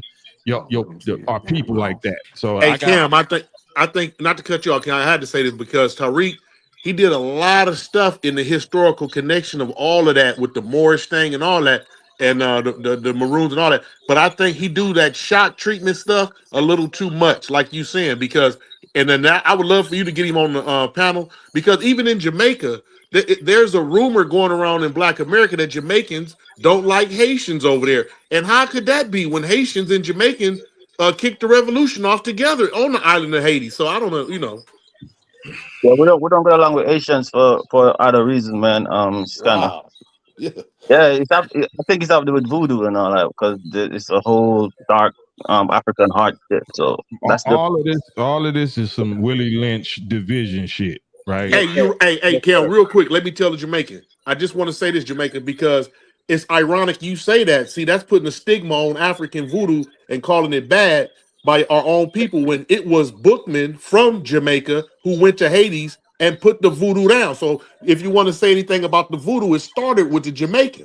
Oh, I know. I'm not saying I'm not with it. I'm just Okay, explaining where it okay. came from. All right. It's yeah, man. I've been told even I was living in Miami, and most of the kids in Miami they don't treat the Asians right. When I was down there like 20 years ago, and it's Wow. kind of sad because they don't understand. They don't understand Yeah. those people. Those people are proud, but it is what it is. All division, man. It's kind of sad, but I don't like to be called no tether, man. hey, I'm upset about that one. hey, One more can I I say just May I, something? make, may I ask you a question, don't sir? get in the first place. What? Yo, Brother Can I Cam, say may I something? ask you a question, sir? Yeah, go yo. ahead, bro. And this is to everyone. I'm gonna say it in a rhetorical way. If we all have a grandmother and her name is Gina, all of us on this panel, and that's our grandmother, right? And her last name is Gina Muhammad, okay? And I go off and my name is Tyler, and everybody else got Jenkins, Smith, blah, blah, blah. Are we all Muhammad or are we all Smith, Jenkins, and Tyler? The point that I'm making is that what we're listening to and we have got to start understanding is we all have one commonality, and that's Mother Africa, to put it in plain, making it plain. Say And it so, again. and so what happens I is disagree with what's that. happening, and it doesn't matter what people can disagree that the sky is a reflection of the water, what makes it look blue, but it is what it is.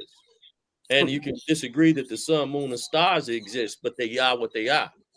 And it's just the reality is when you come from the same root, that is your root. And until we can get that concept in our heads, we're going to continue battling. And I'll make this point. When I changed the way I was thinking, I went from sleeping on the floor to doing very well for myself. So I would like my brothers to be like me, to be honest with you. So I know when I got knowledge of self and was blessed, because my grandfather, who was FOI, teaching me and introducing me to the most honorable Elijah Muhammad's teachings, it had a profound impact on my life and changing my life and my family's life. Now, I'm not just saying that because of my way of life, but I have a way of life and an order to things. And until we can just get one piece of that order as something that we all can seamlessly agree on, it doesn't matter where your leaf is. You can be a Moor, you could be Hebrew Israelite, you can be from Jamaica, you can be from Cuba, Puerto Rico. I don't care until we can get an understanding. And then I'll make my final point. The reason I made that point is that's exactly what this is all about. People remember 2 to 3 weeks before Fat Joe said this nonsense. Before our brother sat up there chuckling, letting them say the nonsense. We're dealing with what the nonsense was said. Nobody's not remembering what was going on prior to that. Prior to that, I recall, because I'm involved with unity movements here in Chicago.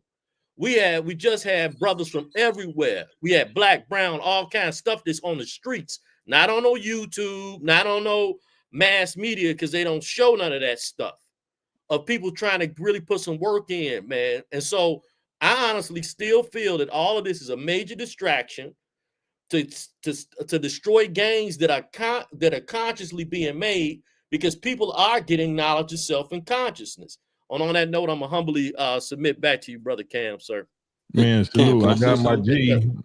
my G Yuck. What's up with you, Yuck? Let me unmute myself, man. Salute to the family, man. What up, Cam? Happy holidays to everybody on the panel. Man, Happy New Year. Hey, man, check this out, man. What I think is that I agree with what the young lady said earlier. You know, we need to get past blaming each other. We point the ET finger at each other. You know, I'm dead ass. You know, when we really need to focus on, you know, how to unify, and like when people disrespect to stand on business. You know what I mean? Like I hear a lot of people copping out and saying that you know, we were saying the N word and we disrespect ourselves, so that give everybody else the right to disrespect us. It don't. Period. That's how we was raised. We was brought up in our circumstances, and that's culture. Period. Hip hop culture. That's what we call each other. We turned the negative into a positive. You know, never ignorant, getting goals accomplished. Like Pac said, we turned, you know, nigga into you know, some enduring. But for somebody else to say it disrespectfully, you know what I mean? We gotta check that. We gotta stand on business. That ain't like how we say it. I ain't saying my nigga. That's saying broke ass niggas, broke ass FBAs, and like, you know what I mean? It's a different type of, it hit different. So we gotta stand up like the small hats. I think when somebody disrespect the small hats, people get canceled. They lose jobs. You know, they could never work again. You know, Absolutely. with us, you know, they disrespect us and they get, you know, promoted. You know what I mean? They get to do all the award shows. They get to do all the, you know, get all the big jobs and, you know, shit like that. But at the end of the day, we got to stand on business and quit letting people disrespect us and our culture. But at the end of the day, they trying to steal it from us, bro. It's like they stole jazz, rock and roll, pop, everything else, man. They trying to steal hip hop and rewrite history, man. Period. And they using certain people in hip hop to do that. And it's not happening, man. You know, you got people from the old school standing on business. And that's what it's about. Man, Fife and them should have checked that shit when it happened. Period. You know, they let it happen like that. And they know they was out of pocket. That's why they took the shit down. You know, so at the end of the day, we just got to stand on business and don't let nobody disrespect our culture or try to take our culture. Salute to Tariq Nasheed for the one mic. I mean, the mic check, microphone check. You know, that gave a little history on how it started. You know what I mean, from the pioneers. You know, to tell the story. You know, because a lot of people gonna rewrite history. You know, and it could be, you know, whoever, the famous people that probably weren't even there, but you'll think they was there because they older. You know, but it was older people older than them that was the real pioneers that was there when it first started. And Tariq got their story. So, yeah, we just got to reclaim what we did, bro, because they'll take this shit like they took rock and roll, everything, man, period. I'll land my plane. I'll land my plane on that.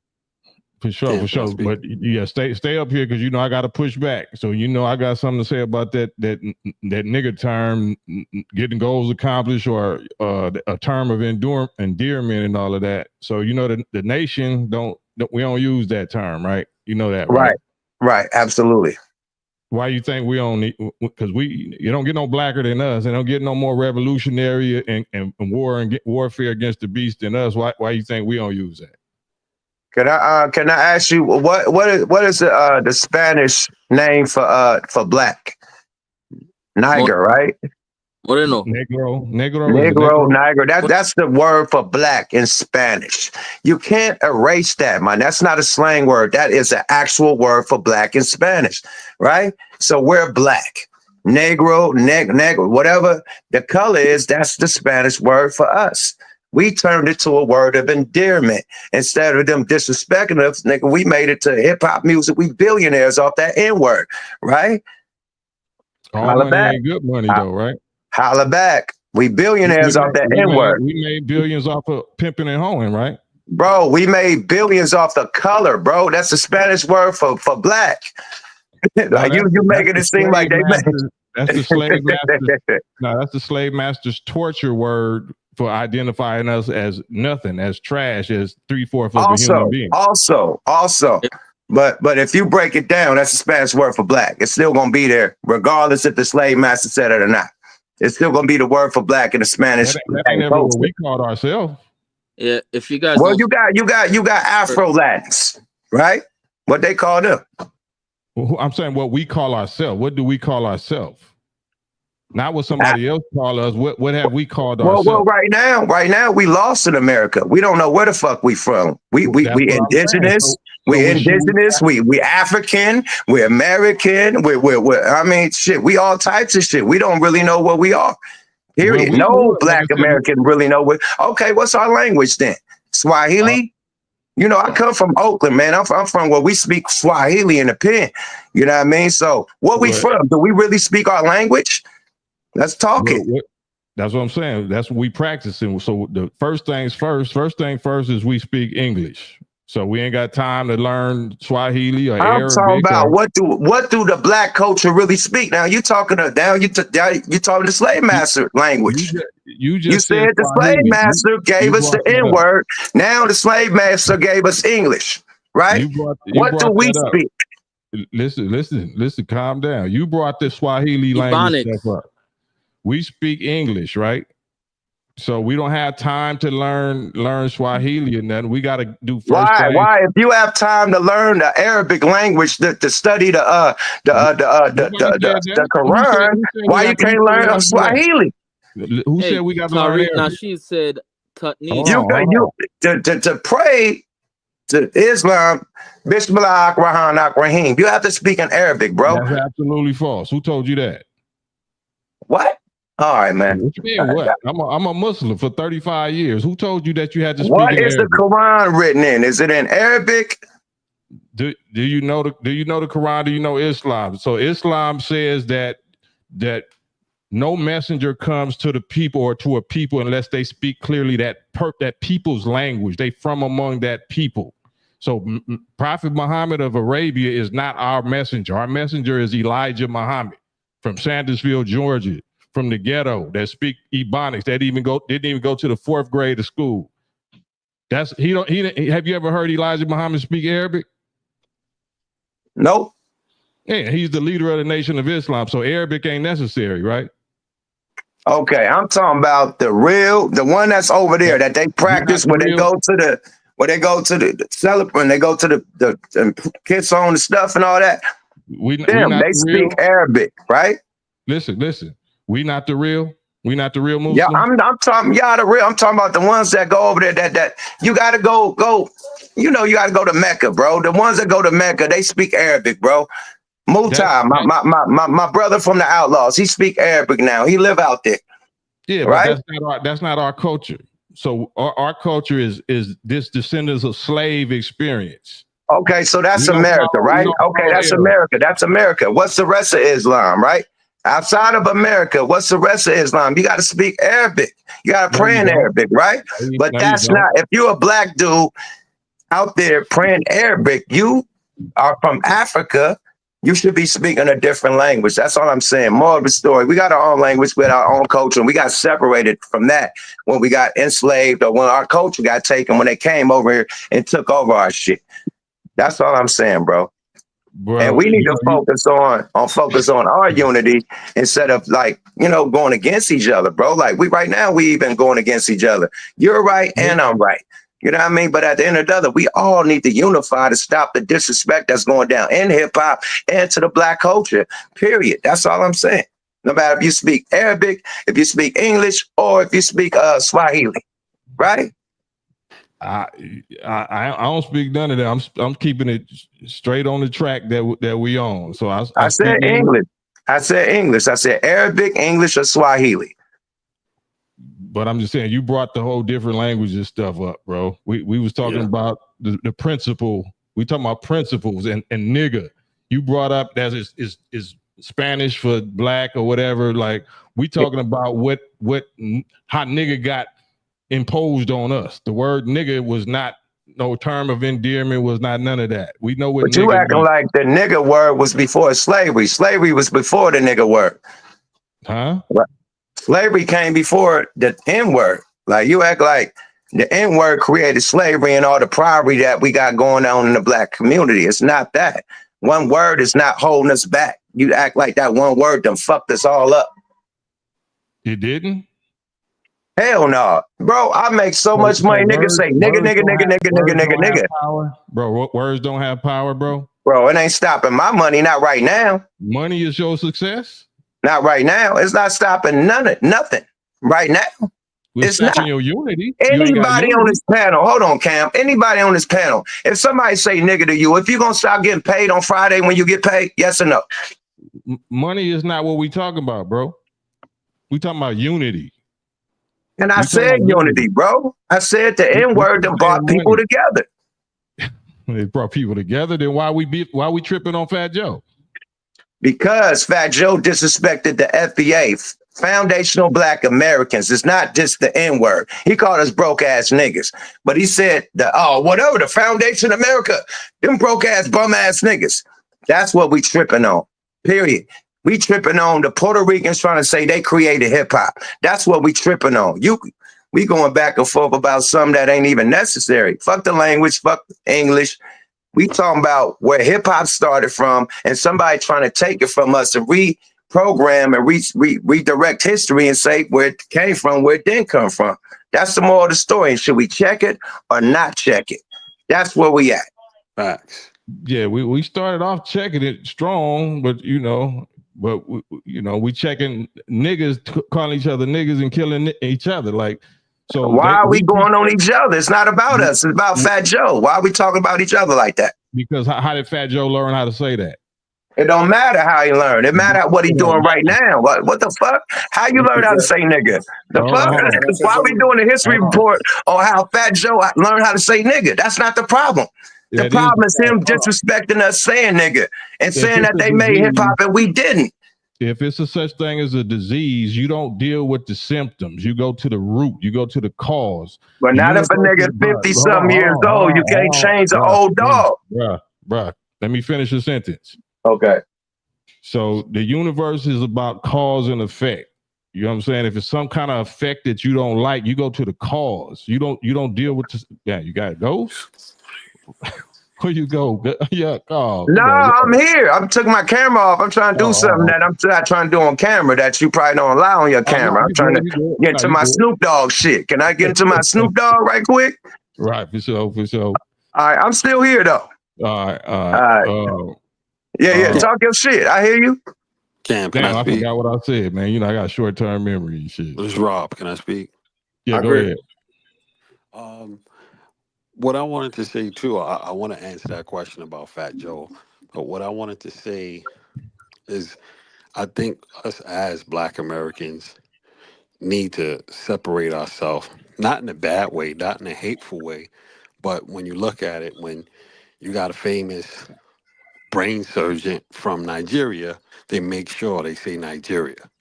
You got a famous heart surgeon from Jamaica, they make sure they say Jamaica. You understand? When they came to this country, they came underneath us. They came in our communities. We was all together.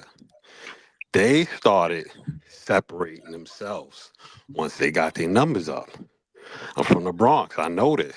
I'm in my 40s. I seen it. Also. They came. They hung out with us. Once their numbers started, they started going their own way. So the Jamaican guy that's in the crowd, I don't agree with that tether stuff. That's corny. I think it's super corny. But also, I don't agree with Jamaicans calling us Yankees. They've been doing it for a long time. He know I'm right. I know a lot of Jamaican people. I know a lot of Jamaican women that tell us Jamaicans, along with other West Indians, they trash us behind our back. And he know I'm telling the truth. That's why a lot of Black Americans are getting fed up. That a lot of people are coming around us, they're hanging on to us, they're getting their numbers up, then they separating, and then it's all about them, and then they waving their flags and they planting it in the ground and acting like we beneath them, and they turning their noses up at us. That's part of it. I don't think it has anything to do with us being racist and we don't want nothing to do with other people, other Blacks or Latinos or anything. When we say we proud and we want to represent what we are is a problem now. That's what I think is the big problem with a lot of people that aren't Black Let me Americans. respond. If No, let me finish first. You talk for a while. Let me finish. Then you can respond. That's the problem. A lot of people are they mad about that.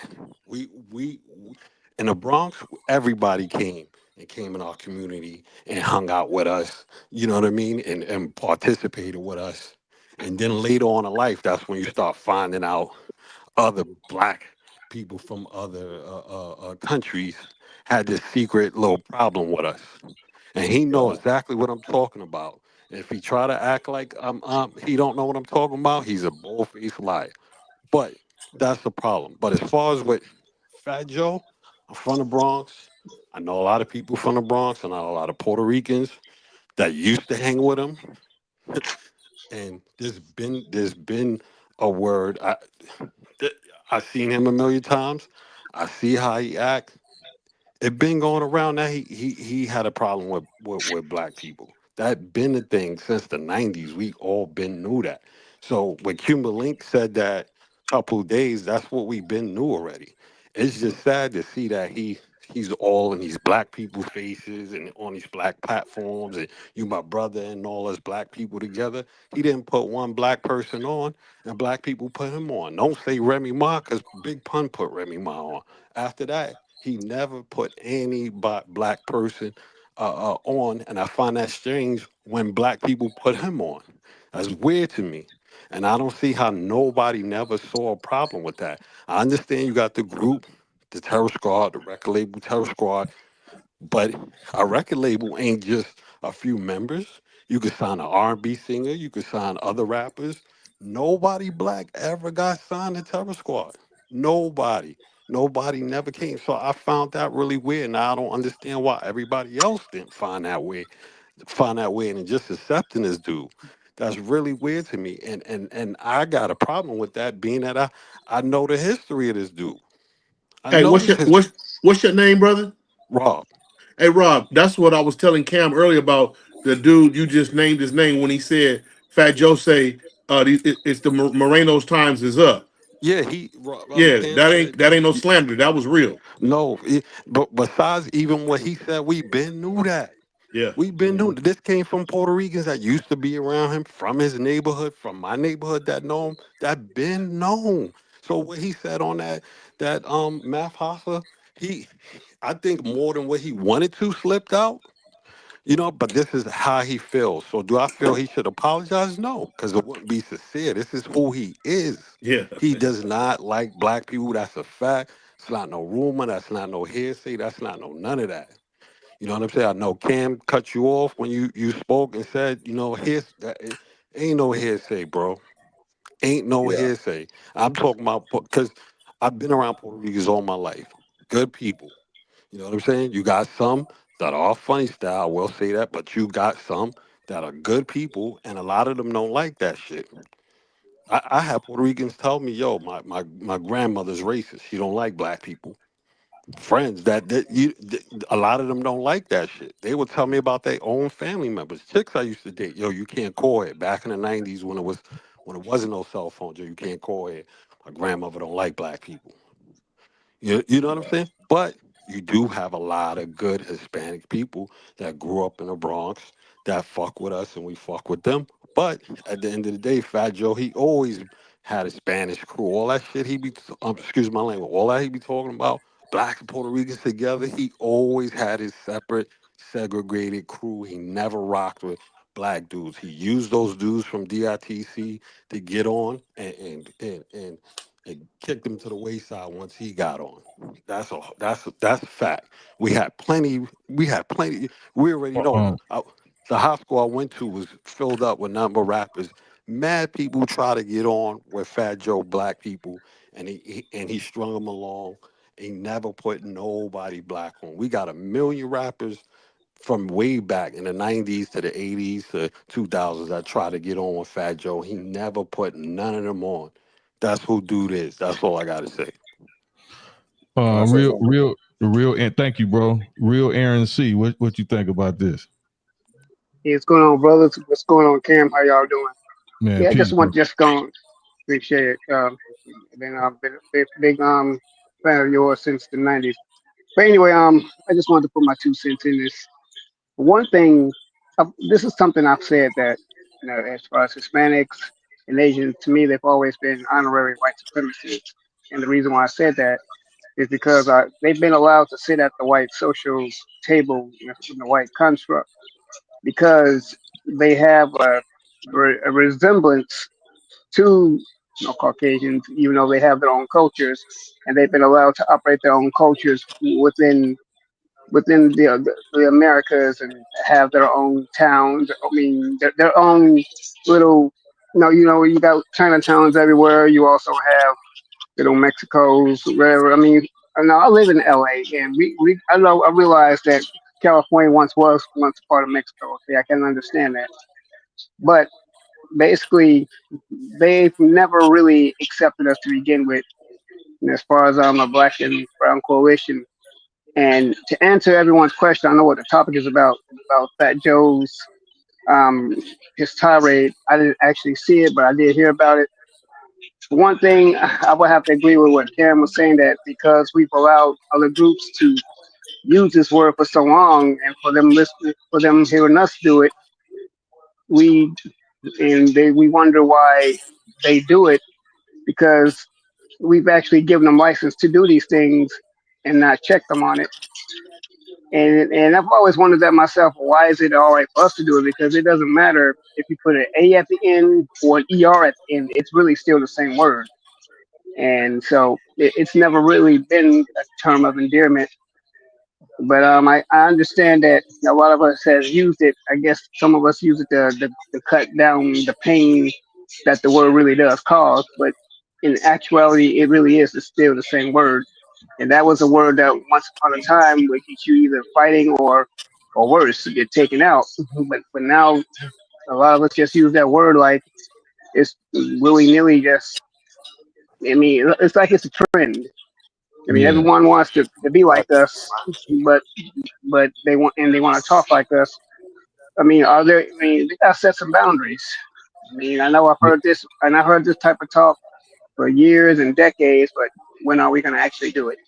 Yeah, we want to put laws and boundaries on everybody else, but we don't want to put it on ourselves. And our own disrespect of self and each other is what teaches others how to disrespect us. So that's, like it or not, I don't care what nobody say. It ain't about feelings. Everybody's saying their position, but it's gonna come down to what organization is the most successful, most united, most fierce, most strong. You know what I'm saying? And the NOI, the FOI is that. You know what I'm saying? There's no disrespect to nobody else, but you could tell a tree by the fruit it bear. You can tell a man or a woman or people by their works. So if we don't got no self-discipline, we ain't putting no righteous laws and rules on ourselves, then we ain't got no right to try to put them on nobody else. That's insanity to me. But Dwayne, what up, Dwayne? Can I say something? What's going on? Peace and love, Cam, and chat and everybody else. But I want to say this. And I don't disagree with you. I just think that nigga word is like a virus and it's like a program, man, that we've been it's been instilled in us. But I'm saying that, okay, if I fight my brother though, you know how we do. We'll have a falling out with our family, but that don't mean anybody else could do it though. I mean, if I spank my kid, that don't mean you can come spank my child. You know what I'm saying? So whatever I do, don't gotta dictate. I hear you, but I disagree. If you abuse your child, I can come get at you. Not abuse. I'm just saying, but this word, you can't show me the value of the word. I don't think it has value. I don't think it does. So I agree with you that we should all stop saying it. It's poisoning my daughter if you telling somebody else it's okay to call my daughter nigga. Right.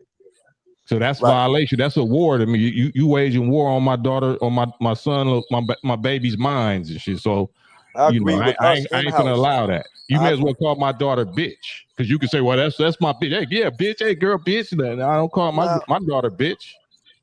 Nah, you're right. But I'm saying that whatever we do, that don't necessarily give them the green light to do it, man. Because they got their own self-discipline, man.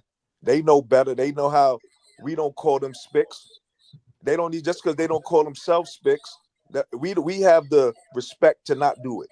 It ain't because whatever they do or don't do it. The same way they could police themselves not to say it. Even if we do say it, they could look at us like we wrong. If they start calling each other spics, I'm still not going to call them spics. Out of respect. You know what I'm saying? And to the Jamaican brother, I'm from New York, but the tether word, let me just explain it. It's not to all foreigners, it's to those that come here and undermine Black Americans.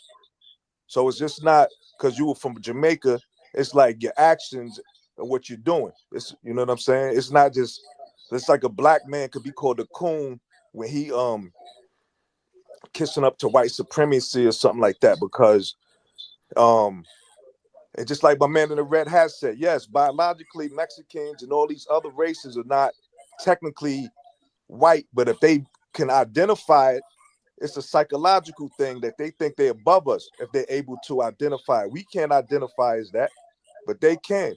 So psychologically, they'll think they above us, man. Yeah. Hey, Exactly. They don't have to be biologically white.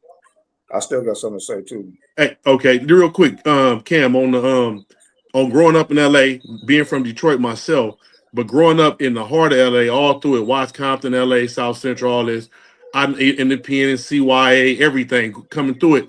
I noticed when we was first getting Ice Cube music and NWA, before that we was getting that Chuck, that East Coast, like the N-word wasn't really popping. I was taught and informed while we was in YA, this Jerry Heller Jewish fool was looking for a group on the West Coast that would be just using the N-word every other sentence. And you the only one we was looking at with pride and admiration, as well as the brother from Oakland, what's his name? Paris. Yeah, Paris, as a West Coast representative of knowledge. The other brothers, like Yuck, I wish Yuck was still on here. That Nah, nigga. still here. Yeah, Yuck, that's all y'all, everybody in the whole West Coast was on that nigga. Hey, hold up, Big Swole Up. Kendrick is the Talk to number me one then. artist Talk to right me. now. Kendrick is the number one artist, lyrical, miracle, spiritual, and knowledge-wise, and he say nigga on this shit too. Like, let's stop playing, bro. Period. No, he Everybody. not nowhere near Brother Jay, and that's foul for you to say that. That's disrespecting the elders of hip hop. What are you talking? No. Kendrick Lamar? I'm saying Kendrick Lamar right now is the most knowledgeable rapper right now that's rapping, and he say the N-word in his I rap. get you, and he ain't Yeah, knowledgeable. He the don't push hell? that key Swahili like that. Like you want to talk that key? I mess with Oakland like that. Them boys up there, Sabrani Park, I'm from the 23rd Ville. I'm Bronx. from the Ville. I'm Oh, from the the Ville. Ville. Oh, I'm my from the partner's Ville. out the Ville. Yeah, Yeah, I I'm from the got Ville. 6'9", 6'5". I'm from 6'5". 6'5", my nigga. Yeah. YGTO. Okay. Off top. So, and Yuck, I mess with you on the music level. I'm just saying Yeah. I'm just you saying know. black unity, bro. I'm saying Yes, black sir. unity, Yes, man. We sir. came from the Panthers, all that Come on, shit. We bro. speaking Come on. Swahili in the prison, all that shit, nigga. My dad was Every day. Black Gorilla family. Period. Kumi Swahili for the team. Okay. Come on, man. Bro. So Yes, sir. I'm just saying, Yeah. just let's take it back to the unity, and it's a unity with this hip hop shit. Period. Mm-hmm. People trying to take hip hop from us. That's all. Like we going against each other about, about our racial, a stance in America and in life. Period. We all got to get past that. That's straight. But the topic is people disrespecting us. We got to connect like the small hats. When they disrespect the small hats, people get banned, jobs get taken. Like, when it's gonna happen? When like the Andrew Schultz thing, when he said that about Kendrick, you know what I mean? That he should have got canceled. Like, we just let that go. Like, ha ha, he. But let somebody say that about Andrew Schultz. That's a rapper. You gonna, do what he said he gonna do to Kendrick. That gotta be canceled. It'd be protest. Kyrie Irving just read a book and they try to fire him. Like, they protest. Like, God, like, come on, man. That's how they stand up for their people. We need to stand up like that when they disrespect us. That's all I'm saying. More of the story. So Hey, all respect. That's That's right. 100 right there. Hold on. I'm gonna let Bart. Hold on a second. So I 1,000% agree with Yuck, and Yuck know, like Neil was saying, it wasn't no it wasn't no rapper saying nothing against the small hats though. I'm the only one. Me, maybe a 2 or 3 Professor Griff. You know what I'm saying? That's we the ones got canceled. We was the poster child for cancel culture 30 years ago. You know what I'm saying? So, the people that's just now getting mad and want to do that, salute to all of them. And just like you say, we all from the same soil. We all from the same, bloodline when it comes to black revolutionaries, because the Panthers was the offsprings of the NOI. You know what I'm saying? So, but that's why I be putting that up. We all on the same page on this Fat Joe shit. I'm not disagreeing. Nobody taking up for that. But after that's done, then we got to deal with our dirty shit, our dirty house, our shitty drawers. You know what I'm saying? That's all. So I'm with you. I'm with you, like that, Cam. And I wanted to say, I first heard of you back during the days when Peace Treaty was around, when you did Peace Treaty, and was talking about Black unity after the LA riots. I was still living back my hometown, Chicago. I was born and raised on the South Side, and it's like the way hip hop has it's really evolved, and it's now a big franchise monster right now. I mean, I don't even recognize it, with the stuff that's going on with with Diddy and now Jay-Z. But it's like we were saying, we've allowed that word to be used so much, even in the music, and no one's checked it. And like someone said, one of the brothers said that if somebody says something, used a derogatory term about the Jews or about the Latinos, yeah, we would be canceled.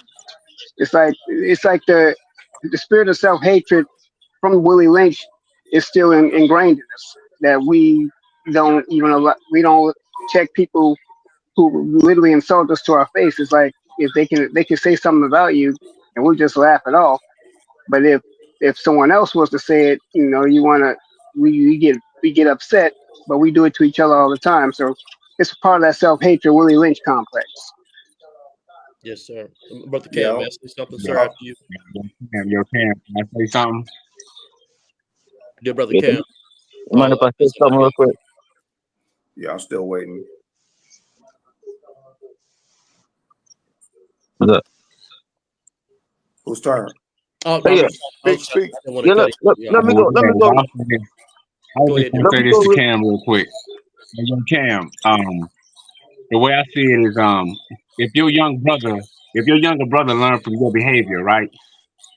Can you be too mad at him? Because the way I see it, the Puerto Ricans, they are younger brothers who learn from us, right? So if you look at all the postures that they use, the hand gestures, they learn all that from us. So Fat Joe is really our little brother, and I guess right now we just giving him a spanking. You know what I mean? But he learned from our behavior. It was learned behavior that that got him where he at. Learn from us. But if he learned, he would respect and say, you know what? That's who started it, because that's who I learned from. Exactly. He didn't say that. He said no. But that's our little brother. Hey, that's part of that. Where they slip in, and get comfortable. The whole time they've been trying to do the takeover on the quiet, on the low. You know what I'm saying? Raising Cali, I've been seeing this demographic change. You know what I'm saying? On how at first they was hella cool with us, all the Hispanics. Then now it's like, you only can deal with your personal. You can't like deal with a whole crowd, because most of them is probably gonna hate you. You know what I'm saying? I've been shot out here just because, I'm saying, I'm so-called black. You know what I'm saying? I mean? People don't even talk about that type of stuff. You know what I'm saying? We don't hate people like that. We welcome everybody. You know what I'm saying? But to the note where I was going to get at, I'm tired of our people tap dancing, being political, always trying to, like when we bring up an agenda, it ain't time to talk about what we need to be doing. You know what I'm saying? Just to make it's not okay for anybody to disrespect us. We all need to be one and move as one unit and make it happen. And people gonna stop disrespecting us. But right now we got too many people being political. They don't want to hurt people's feelings, but we got to get our feelings hurt. You know what I'm saying? I'm just tired of the sucker shit. Excuse my language, but you know what I'm saying? That's just what it is. What he said. Hey man, let me speak on that, man, because so earlier I heard that the guy from the Bronx was saying something about the Jamaicans calling calling the Americans what he said, Yankee boys and all that. No, Yeah. I understand I understand that, because at the end of the day, right, you have to understand when a minority group come into a majority group and try to assimilate, they're gonna get bullied. Right? Jamaicans was getting bullied from the 60s, 70s, and all that, like any other group. And then we have to gain no respect to the crime or whatnot, and from the shower posse and them. And then things change. Same with the Asians with the Zopon. After the Zopons started fuck shit up, then they started to get respect. No, I'm not saying not supposed to be that way. That's just natural, man. That's just natural. right? So I know that the guy with the red hat, you know, saying you gotta watch what you say. It's not even that, man. It's just that if you have a movement, this is what this is a movement right now for the Americans, and I said before, I'm happy that you guys have something that you could coalesce around because it's about time. You know, your vote's supposed to mean something. So if you could hold your vote for a purpose, that's probably the best thing to come out of this. All I'm trying to say is use it the right way because what I see is petty stuff about hip hop and all that. That doesn't mean nothing. You know what I'm saying? If you could use this for a catalyst for something bigger, that's great. But if you're just gonna squabble for who own hip hop, nobody even care about that. I don't hear It Jamaicans means quarreling something to for us. It's what's bigger that? than just claiming. It's bigger than just claiming It like means we something to own the hip hop. creators. See, the Yeah, thing but is, but that's the what the thing is regulation. well, hold on. Let me get this in. But the thing is, what you're saying is like it doesn't matter. You know what I'm saying? Because you're not affected by that. That's basically trying to take our culture. Hip hop is our culture, hands down. Yeah, But it now should be. they're trying to act like they have some big old. They're trying to divide us and talk about this Puerto Rican thing. Hip hop wouldn't be nothing about Puerto Ricans. Man, this is our country. You understand that? And that's the problem is Absolutely. we've been sitting down not saying nothing. You know what I'm saying? Trying to be cool.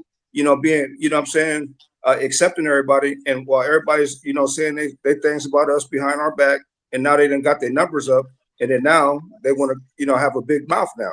You know what I'm saying? Exactly. And a lot of us, you know what I'm saying, I'm like one of the of my generation, and we wouldn't go for that.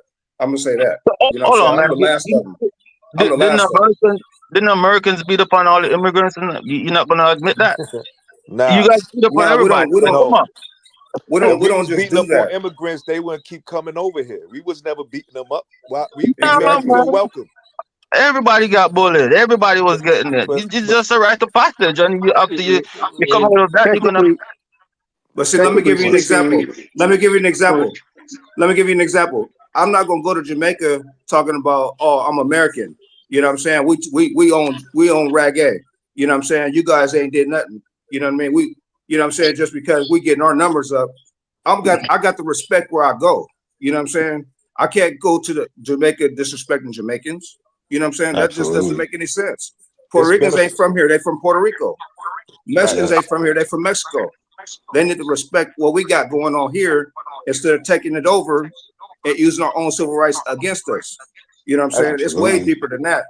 I as wanted to black say something about, Americans, as Dear black brothers, Americans, Absolutely. may I we make a used to quick get statement? in. Dear brothers, We may seen I we make- seen we could get usurped. Like we see from um what they call that when they take you can look at baseball. Baseball used to be mostly American blacks. Now you look at it, it's Dominican. Look at the NBA, it was a lot of American blacks. They know how to usurp us. They know how to take over what they call it when they take over the city, how they did the Brooklyn and Harlem. And I can't think of the word right now. Shit, when they go for black Gentrification. gentrification. So we see they got a system on how to remove us and supplant us, Exactly. man. So they trying to do that with hip hop with the hostile takeover. So they got they Shills, Busta Rhymes, and Fat Joe to go out there with the propaganda like they're the ones that created it. Yes. Because even when Fat Joe said it was 50-50, he was talking about Puerto Ricans and Jamaicans. He wasn't even talking about American blacks. This is James I want Brown to music. mention, So disrespect. And he's so comfortable to be disrespectful. This is hey, dear James brothers, Brown music. We was using dear our brothers, parents' music. We dear didn't brothers, use may I nothing say Exactly. something? Jamaican and Puerto Rican for this, man. Dear brother, may I say I, something? Is that okay? I want, yeah, I May I, want to go back to what you all may were I saying chime in? about like, May I chime in, dear brother, please? Thank you.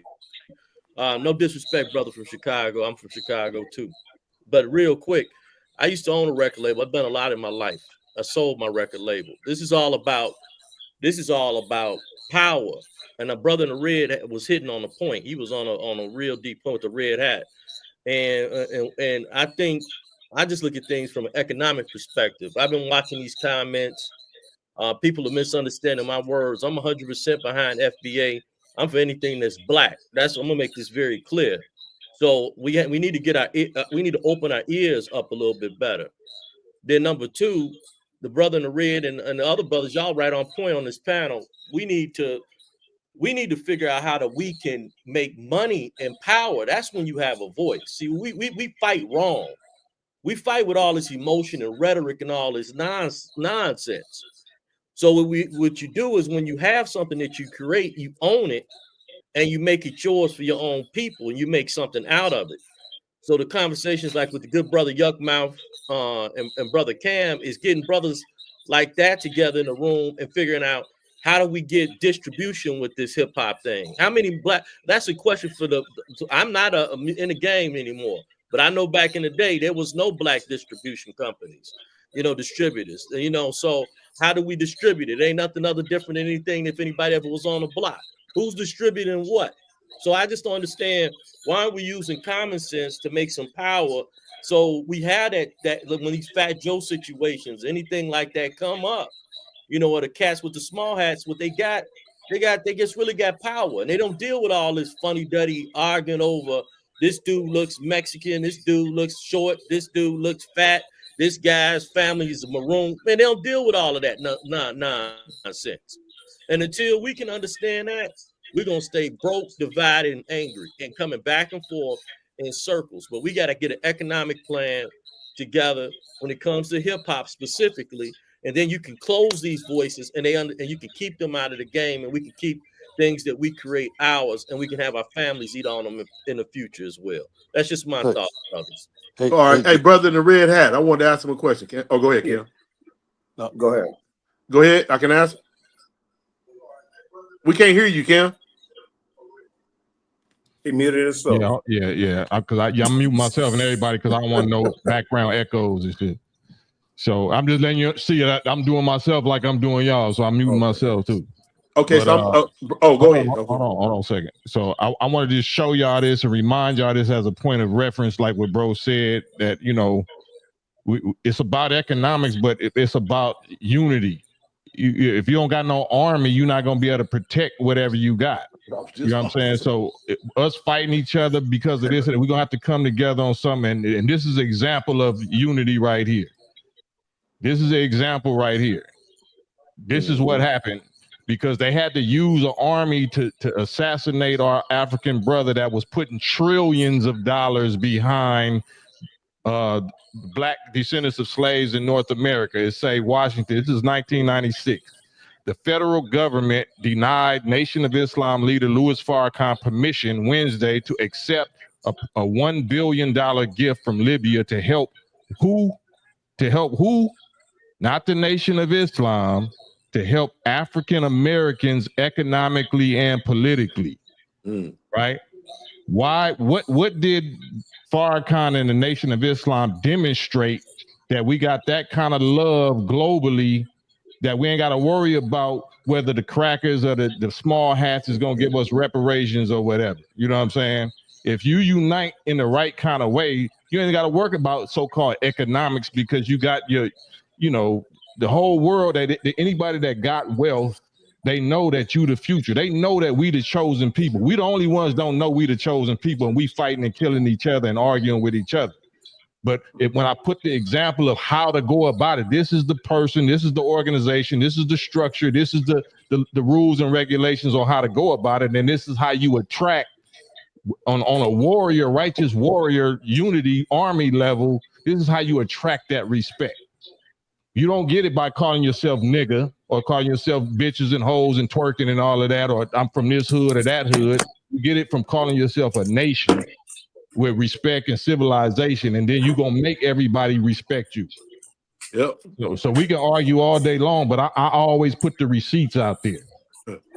But Cam, let me ask, what's the common cause? Like, I understand the common cause of what Minister Farrakhan has is the NOI. But what if you're not in the NOI? What's the common cause? You are in the NOI if you know what the NOI means. All black people is born in the NOI. Do you know what NOI means? I mean, the Nation of Islam, and Islam is what? To submit, right? No, Islam is the nature, the lifestyle, the nature of the black man and woman. That's what Islam means. All right. Well, you just educated me on something. Okay. So it's not religion. It's not religion with us. It's the science and knowledge of self. It's theology. It's not. It don't got nothing to do with religion. God. We don't believe God is a spook or a ghost or a spirit.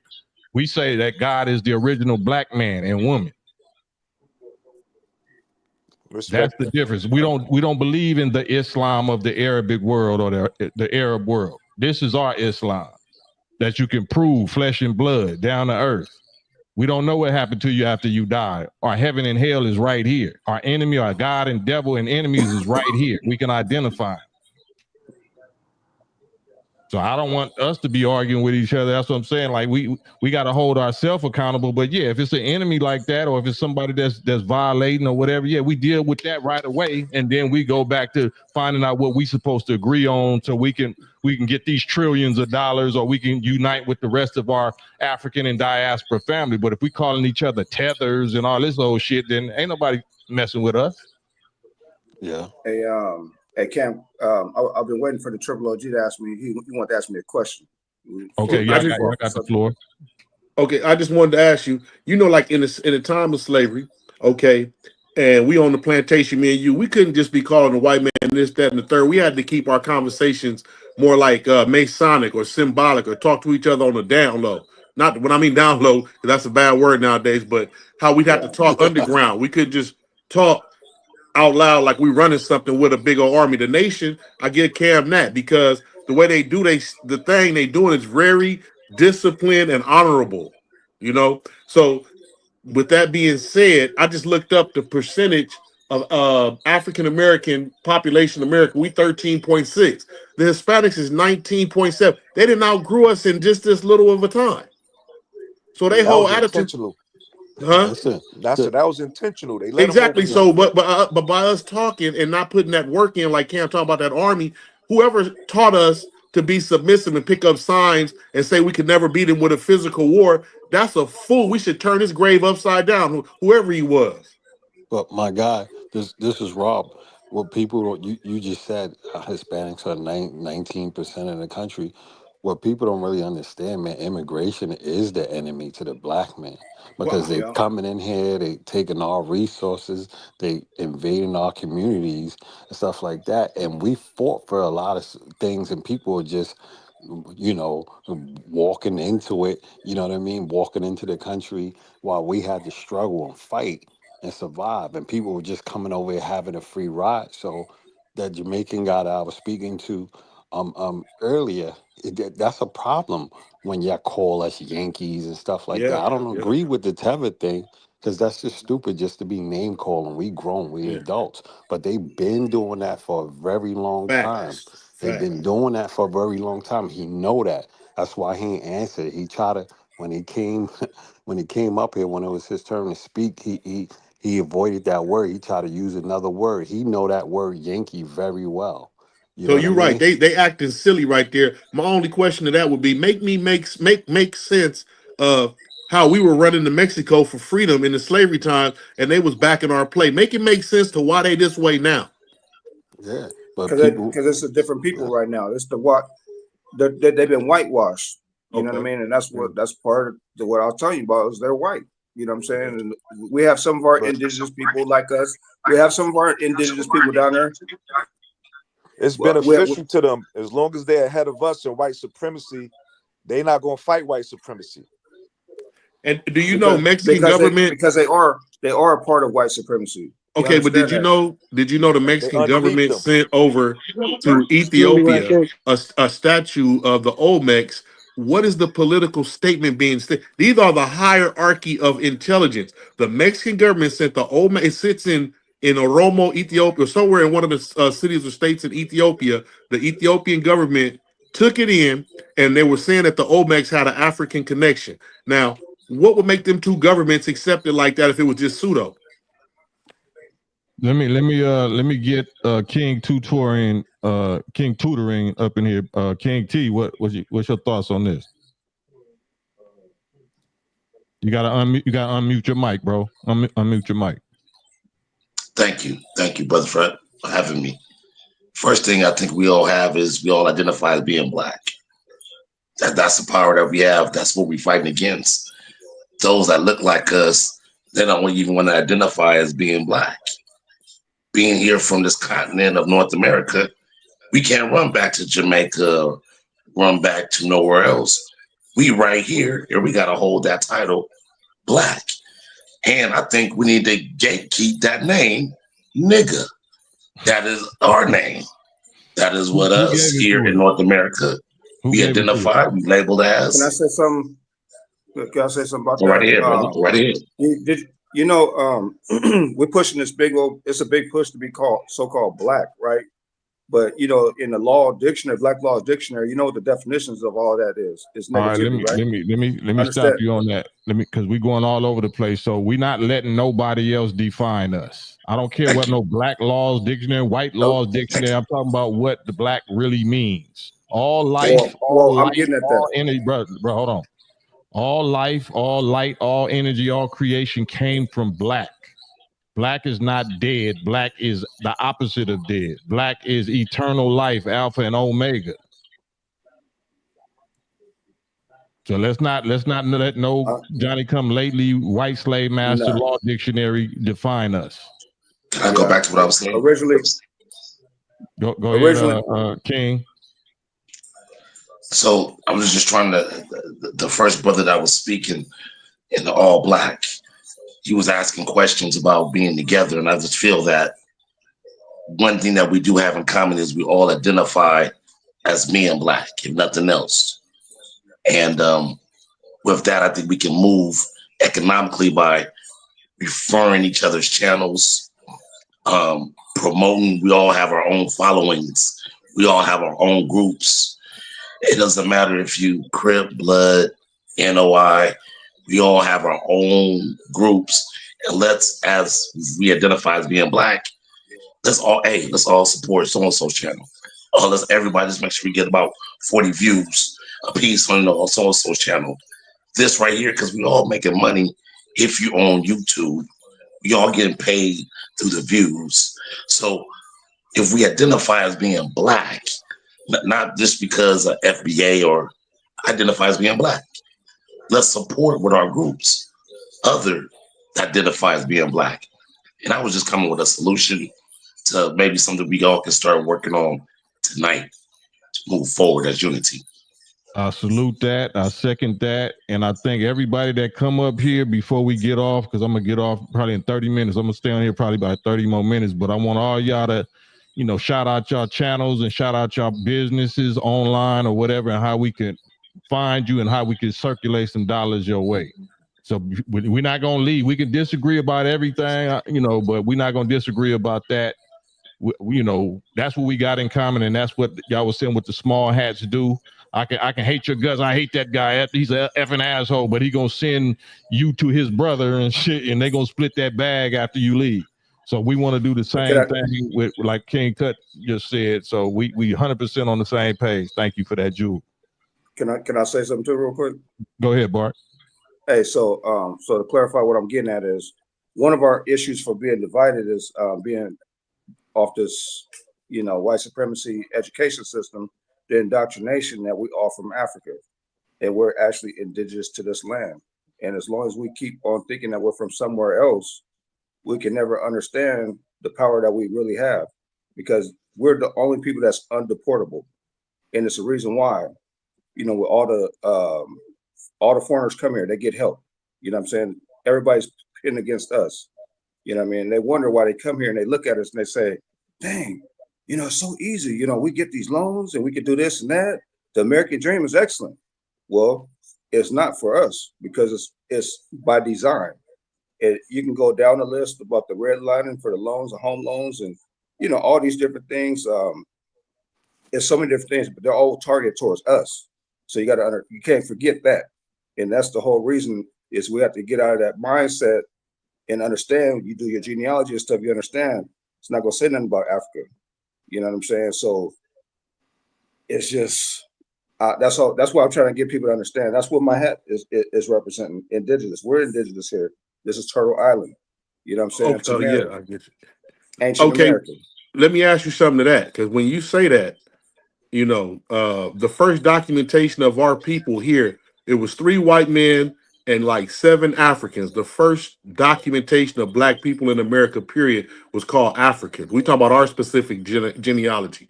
All of them indigenous people that you speaking on, the Luzias and the blacks that was in this country, when you trace their age of DNA, they babies in compared to Africa. They know they are like branches on a seed. A seed, you plant the seed, which is Africa. Humans coming all over the globe. Let me Go ahead. Go ahead. So you Just know, land that plane, but I don't want to try. I don't want this to turn into that okay, because okay. I'm a disagree and I'm gonna prove that wrong. So we're not here trying to argue that. All of us came from triple dark space. We didn't come from Africa. Africa didn't make us black. We're the god of the planet.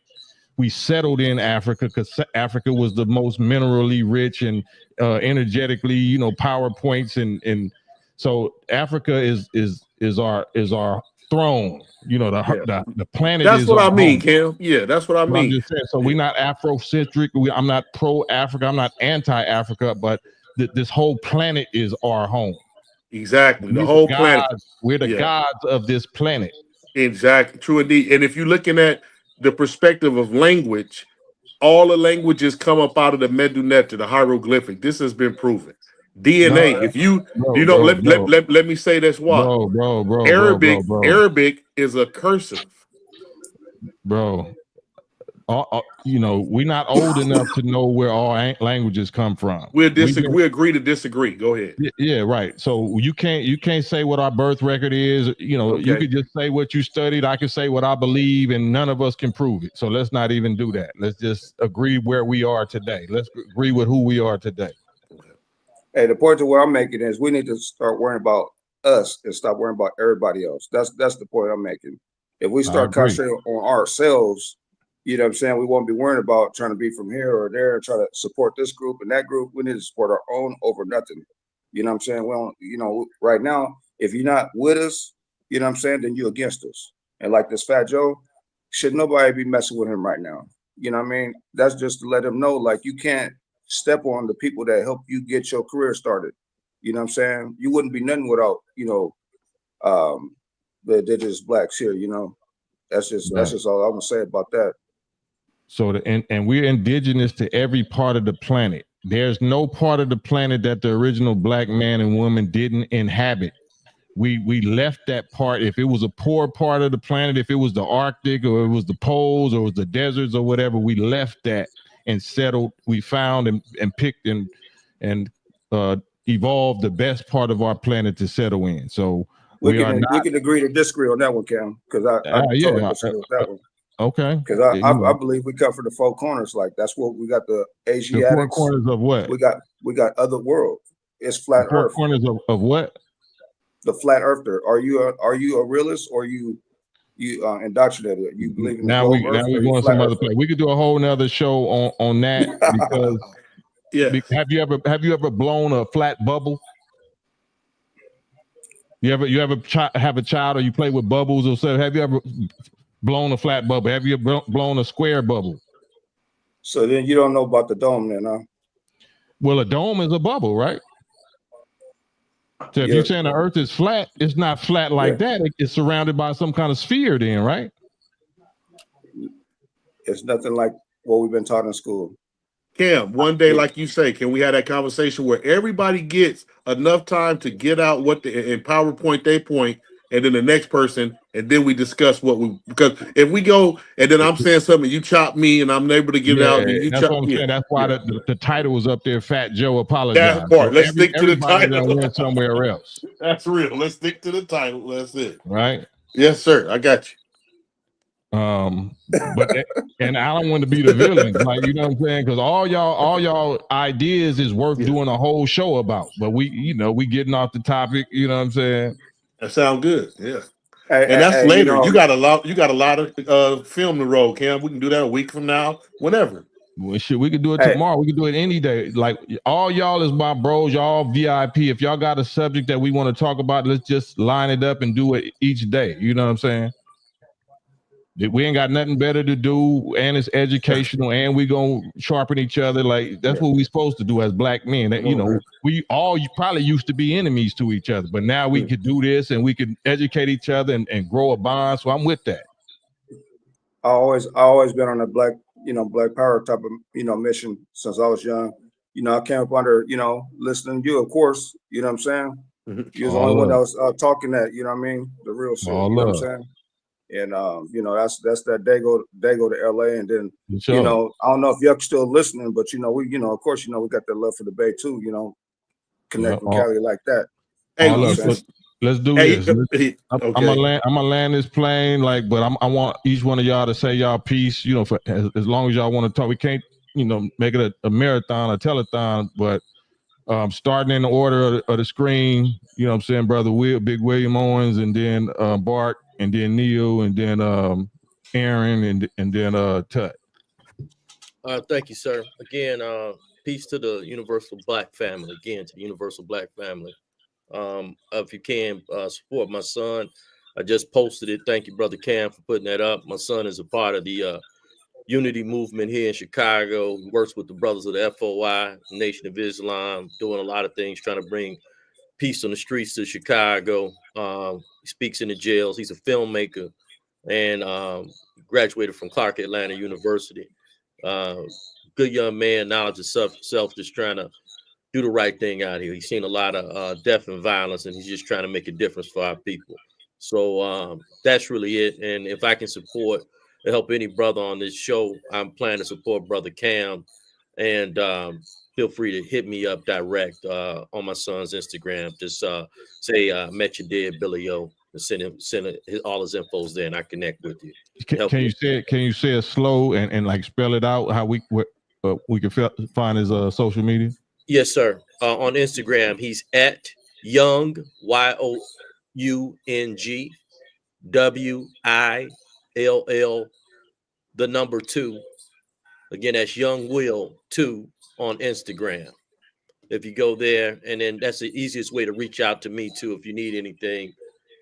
This is a great experience, Brother Cam, and I'm glad the brothers we showed out today by showing that we can dialogue in unity and do so in a way that our sisters and other brothers can see how we as black men for different opinions can come together at the end. So thank you, and assalamu alaikum, brothers. Man, thank you, Big Will. Wa alaikum salam. And like I said, we all VIP, so I'm gonna remember all y'all. So every day that I'm on here, I can't just give you the whole floor and the whole show, but just for showing up, you know what I'm saying, and representing and standing on y'all manhood and on black business. I love y'all, respect y'all. So go ahead, Bart. Yeah, I'm not on here like that, but yeah, a lot of the my homies just trying to tell me I need to get my own little channel or something, but I'm not good with the little being on the video like that. So I just like to be in the background, kicking the knowledge, and trying to be the positive one. I ain't been to if you got any kind of business, though, if you got any kind of online business, or you got a trade or anything that we could support, what I'm saying. I'm a 9 to 5. I got You got a cash app? Yeah, I got it. Well, put your cash app in the link. Put your cash app in the chat. I ain't trying to give out my government like that, but okay. All right. Well, we'll work it out. We'll work it out. But keep on going, bro. I just want to say this too, though. There you go. I just want to say this too, though. Just understand, for all these people that are listening that are non-black, indigenous people, we don't have anything against you. We're just trying to get an understanding that you got to respect us. You know what I'm saying? We ain't disrespecting y'all. We ain't got no hate for y'all. But I'm just not rolling with the whole group no more. I'm individual based. I can't judge a whole people all together anymore as thinking they all got our back, because they don't. I personally have experienced it. So I'm just clearing the air that it's not about us against y'all. It's just about everybody learning how to respect us, and we're not about to be no walking mat and being quiet no more. I mean, that's all I got to say, Cam.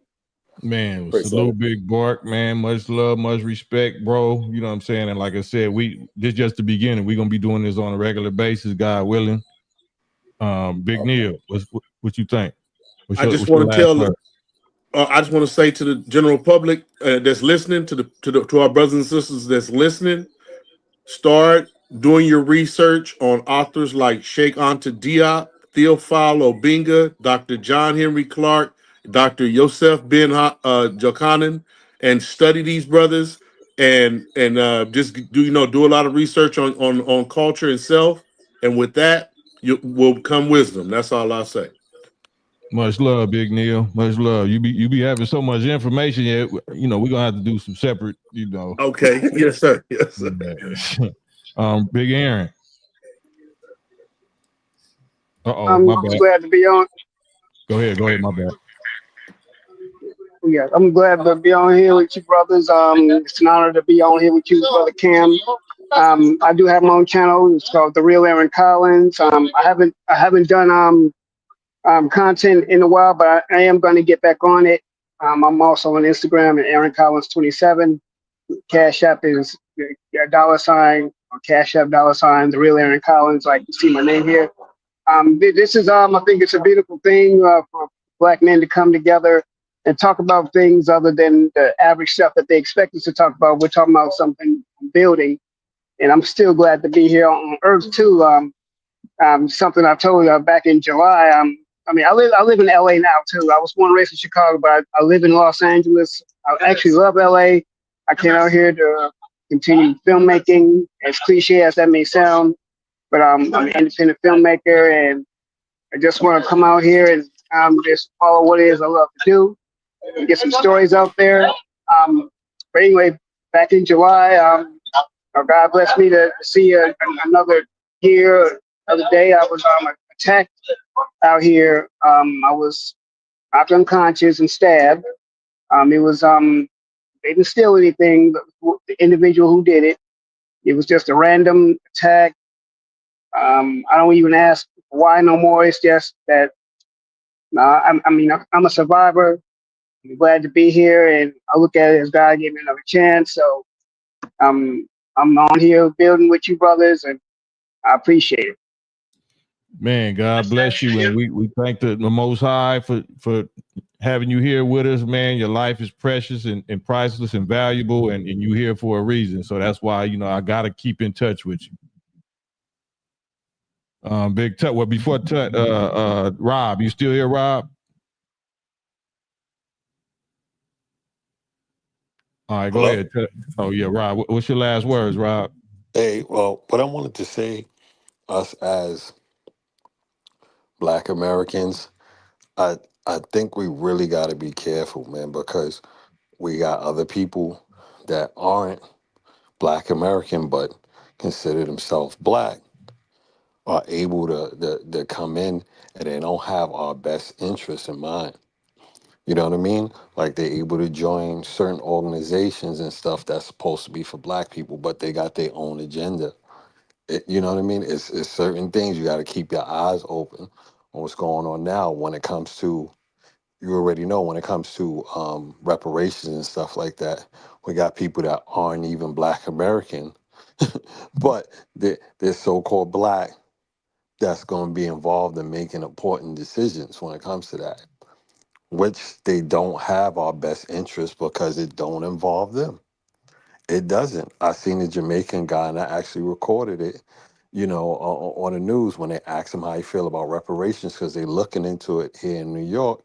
He flat out said, and I sent it around, he flat out said he don't agree with it because everybody ain't going to get it. So I'm just telling you, we not all together, even though that's how we feel in our hearts as Black Americans, but other people don't feel that way. I'm telling you. On that note, good night. All right. Appreciate it. King Tutoring. I agree with that Thank last you. verse. I reiterate, in-house, we're going to stop all this backstabbing once we start supporting Black. My sister just got burnt up in the subway in New York, but you wouldn't believe all the brothers that came up and what they did to that immigrant. Yeah, I hate to say it, but we need to start supporting Black, and it will start making others stop disrespecting Black we in-house, like the HB, GQ, whatever, they support it. They support each other. As us that identify as being Black need to support each other. I'm with you, brothers. No matter what sanction you guys are from, everybody here identifies as being Black, and I support you for that. So many people, like the brother said, that look like us. Since the beginning of over 500 Indian tribes here, North America, the Moors came here because they look like us to overthrow us. This has been happening not just with the Rastas, not just with the Dominicans. This has been happening with Black people that look like us coming to North America since day one. So now that we're able to identify it, we're able to see it, let's start supporting Black. And those that support and believe that they Black, that's the only way we're gonna win. And that's I end my mic. Thank you, brothers.